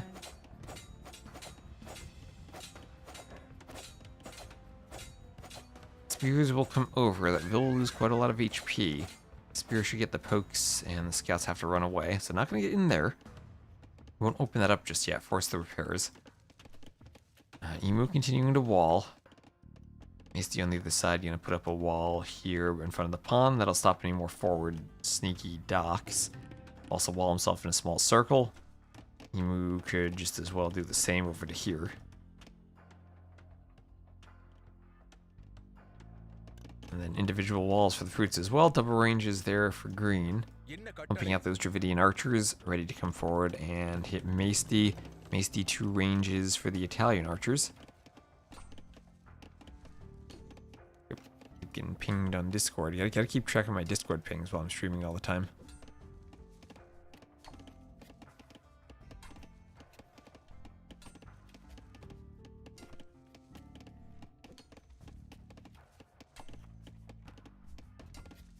We're getting the... Someone else is taking care of that.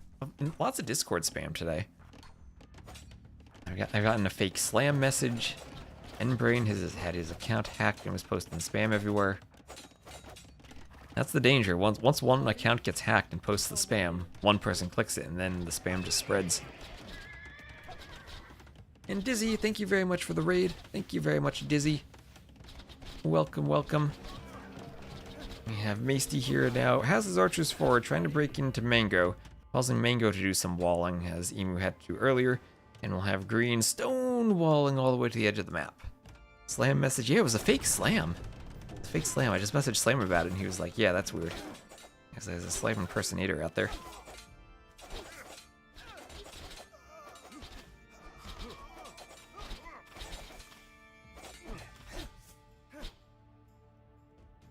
The Scout Archer combo, I feel like Emu hasn't really gotten that effective use of the Scouts yet.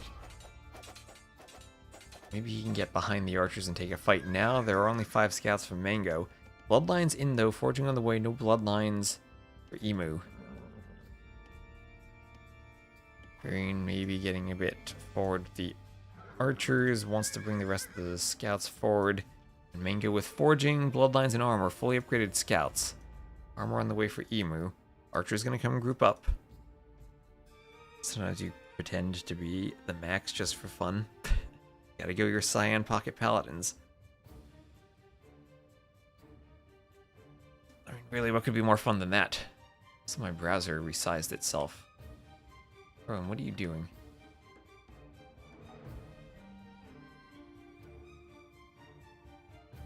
Daisy's messaging.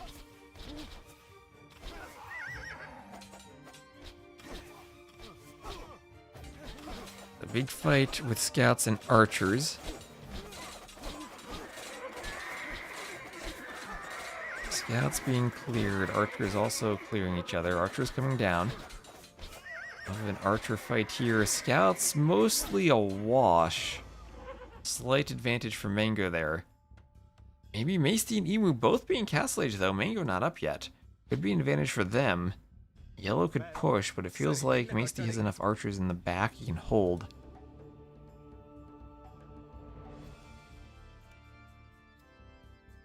Castle Age there just being clicked for Mango now. Important not to let your archers die while your cavalry is still going up.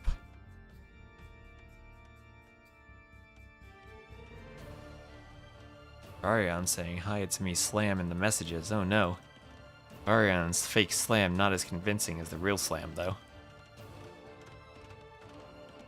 Or not as convincing as the real fake Slam. Fake Slam, you can stole Slam's profile photo.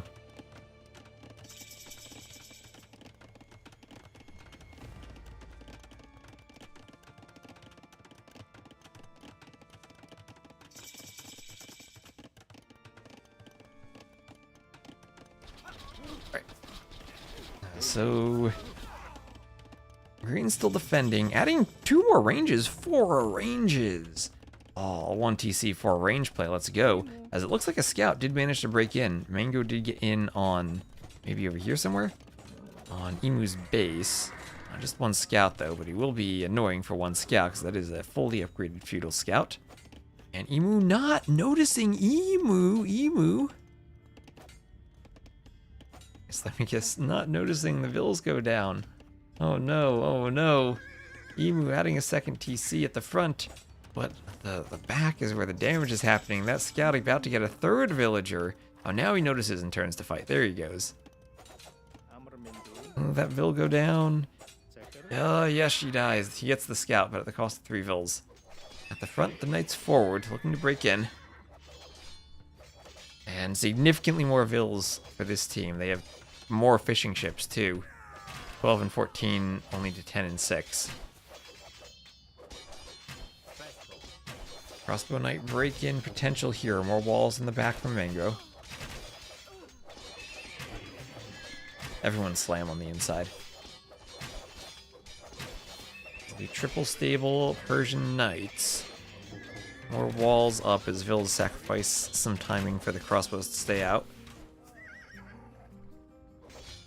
And from the rear, the Knights are going to run around. Also now a couple of scouts chasing Emu's Skazda gets in on Green's base. University there for Green. No ballistics yet. Ballistics in for Masty. Masty himself, how many ranges? 3 ranges. And TC in the middle will go up first for Green. Is a slam inside all of us? Yeah, we can all stand up.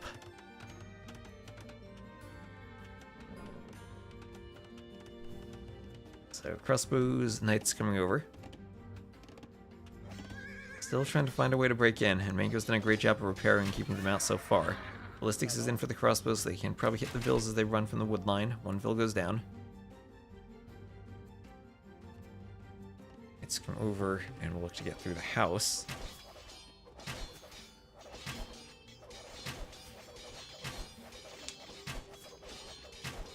House being shot down by the crossbows.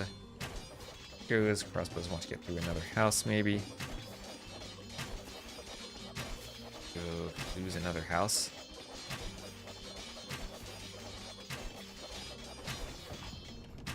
Down that goes. Crossbows from behind, though. Green chasing from behind, as is Blue. And this army could be trapped. Green does have ballistics. Thumbring on the way. Thumbring on the way. And those two armies going to run to the hill in Mango's base. Maybe try to camp that hill a bit. Pursuing army. Feels like there are more crossbows there. Yeah, 36 to 24 crossbows. And these crossbows can just jump those crossbows on the hill now. And this will be a great fight for Green and Blue. So many crossbows from Green. Masty does not have the numbers. He does not have the numbers he needs. Still more Knights from Emu, but not overwhelmingly more. Just a bit more. All of Masty's crossbows go down. And now it's enough crossbows to hit the injured Knights and run. All the Knights will go down too. Not a single Knight left in this forward. And 23 crossbows left for Green. Meanwhile, Blue in the middle too, and things are feeling better and better for Blue and Green. Looking rough for the Deuce Horde crew here.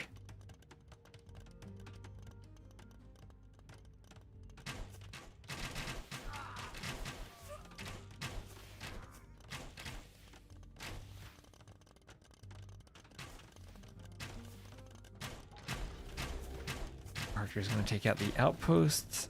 Our crossbows take that out as more come forward. We'll have an X over here. Lumbao. It's looking lim int for Emu and Masty now. They're falling down in score. The enemy has all the middle control. Horse collar on the way. They have free booms at home. And victory now for this team maybe feels all but inevitable. Masty trying to pull out one last trick. Down in Vills, down an army.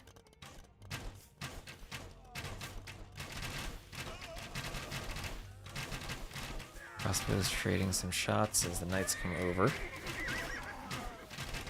And that'll be a castle attempt from Masty, okay. But crossbows here just kind of winning the fight. I don't even think they needed to run away. And maybe Green doesn't realize how many numbers he has. Picks all the Knights.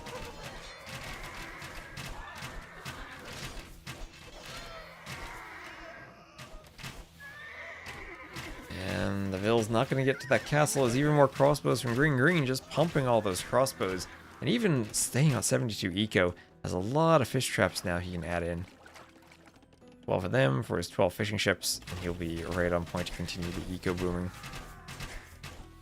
Pressure the TC.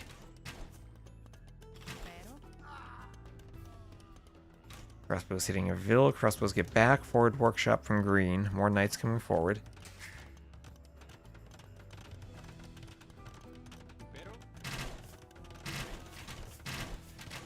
Ville's off to. Gonna hit the crossbows. Get picked off.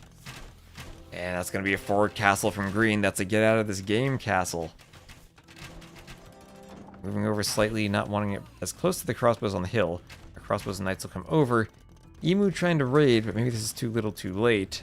Town center can be garrisoned, and there's already a ton of map presence and control from this team in the middle. Blue also will chase. Maesty gonna do his own castle, a Maesty castle. I think this might be a doubt castle, though. Maesty! Oh, limit for Maesty. That's not going up, Maesty. Mangonel forward also for green. Rip.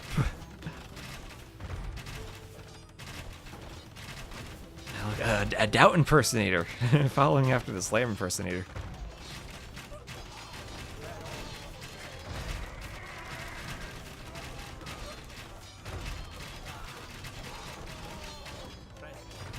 Hasty losing everything. And there's the GG. So the fruit do it. Mango and Nerve. Full ahead. GG to them. 123 kills for green. Great eco for green.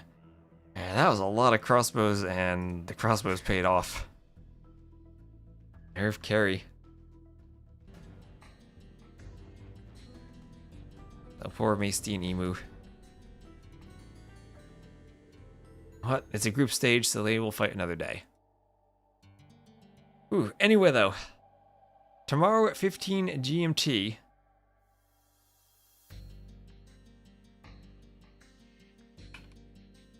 We'll have the quarterfinals starting. Do we have a schedule for that? Do we know what the teams are? Check this. Semifinals. Yes, it is Onamaru A versus GLA. So tomorrow, Doubt and Hera at 15 GMT against Andy and Lewis. And then My Insanity versus Let's Go Tag. That is Slam and ACCM against MBL, Sorokuma, and Z40. Then Friday at 15 GMT, LYA versus Barles and Dogao. That's Yo and Lix against Barles and Dogao. And then at 2 p.m., that'll be Sato and Mihai against Hart and Leary. Also, we're going to have the Silver League semifinals there. I think it'll be VNA at tomorrow, VNA versus OS Plus. Tomorrow at after the Gold League. And then Friday will be the second set of Wonders versus T90. So that's the schedule. 2 days at 15 GMT. Lots of stuff going forward for us. But for now, that's it for me as I need to prepare for tomorrow. So I'll end the YouTube stream first. On YouTube, I will see all of you tomorrow. And have a wonderful rest of your day.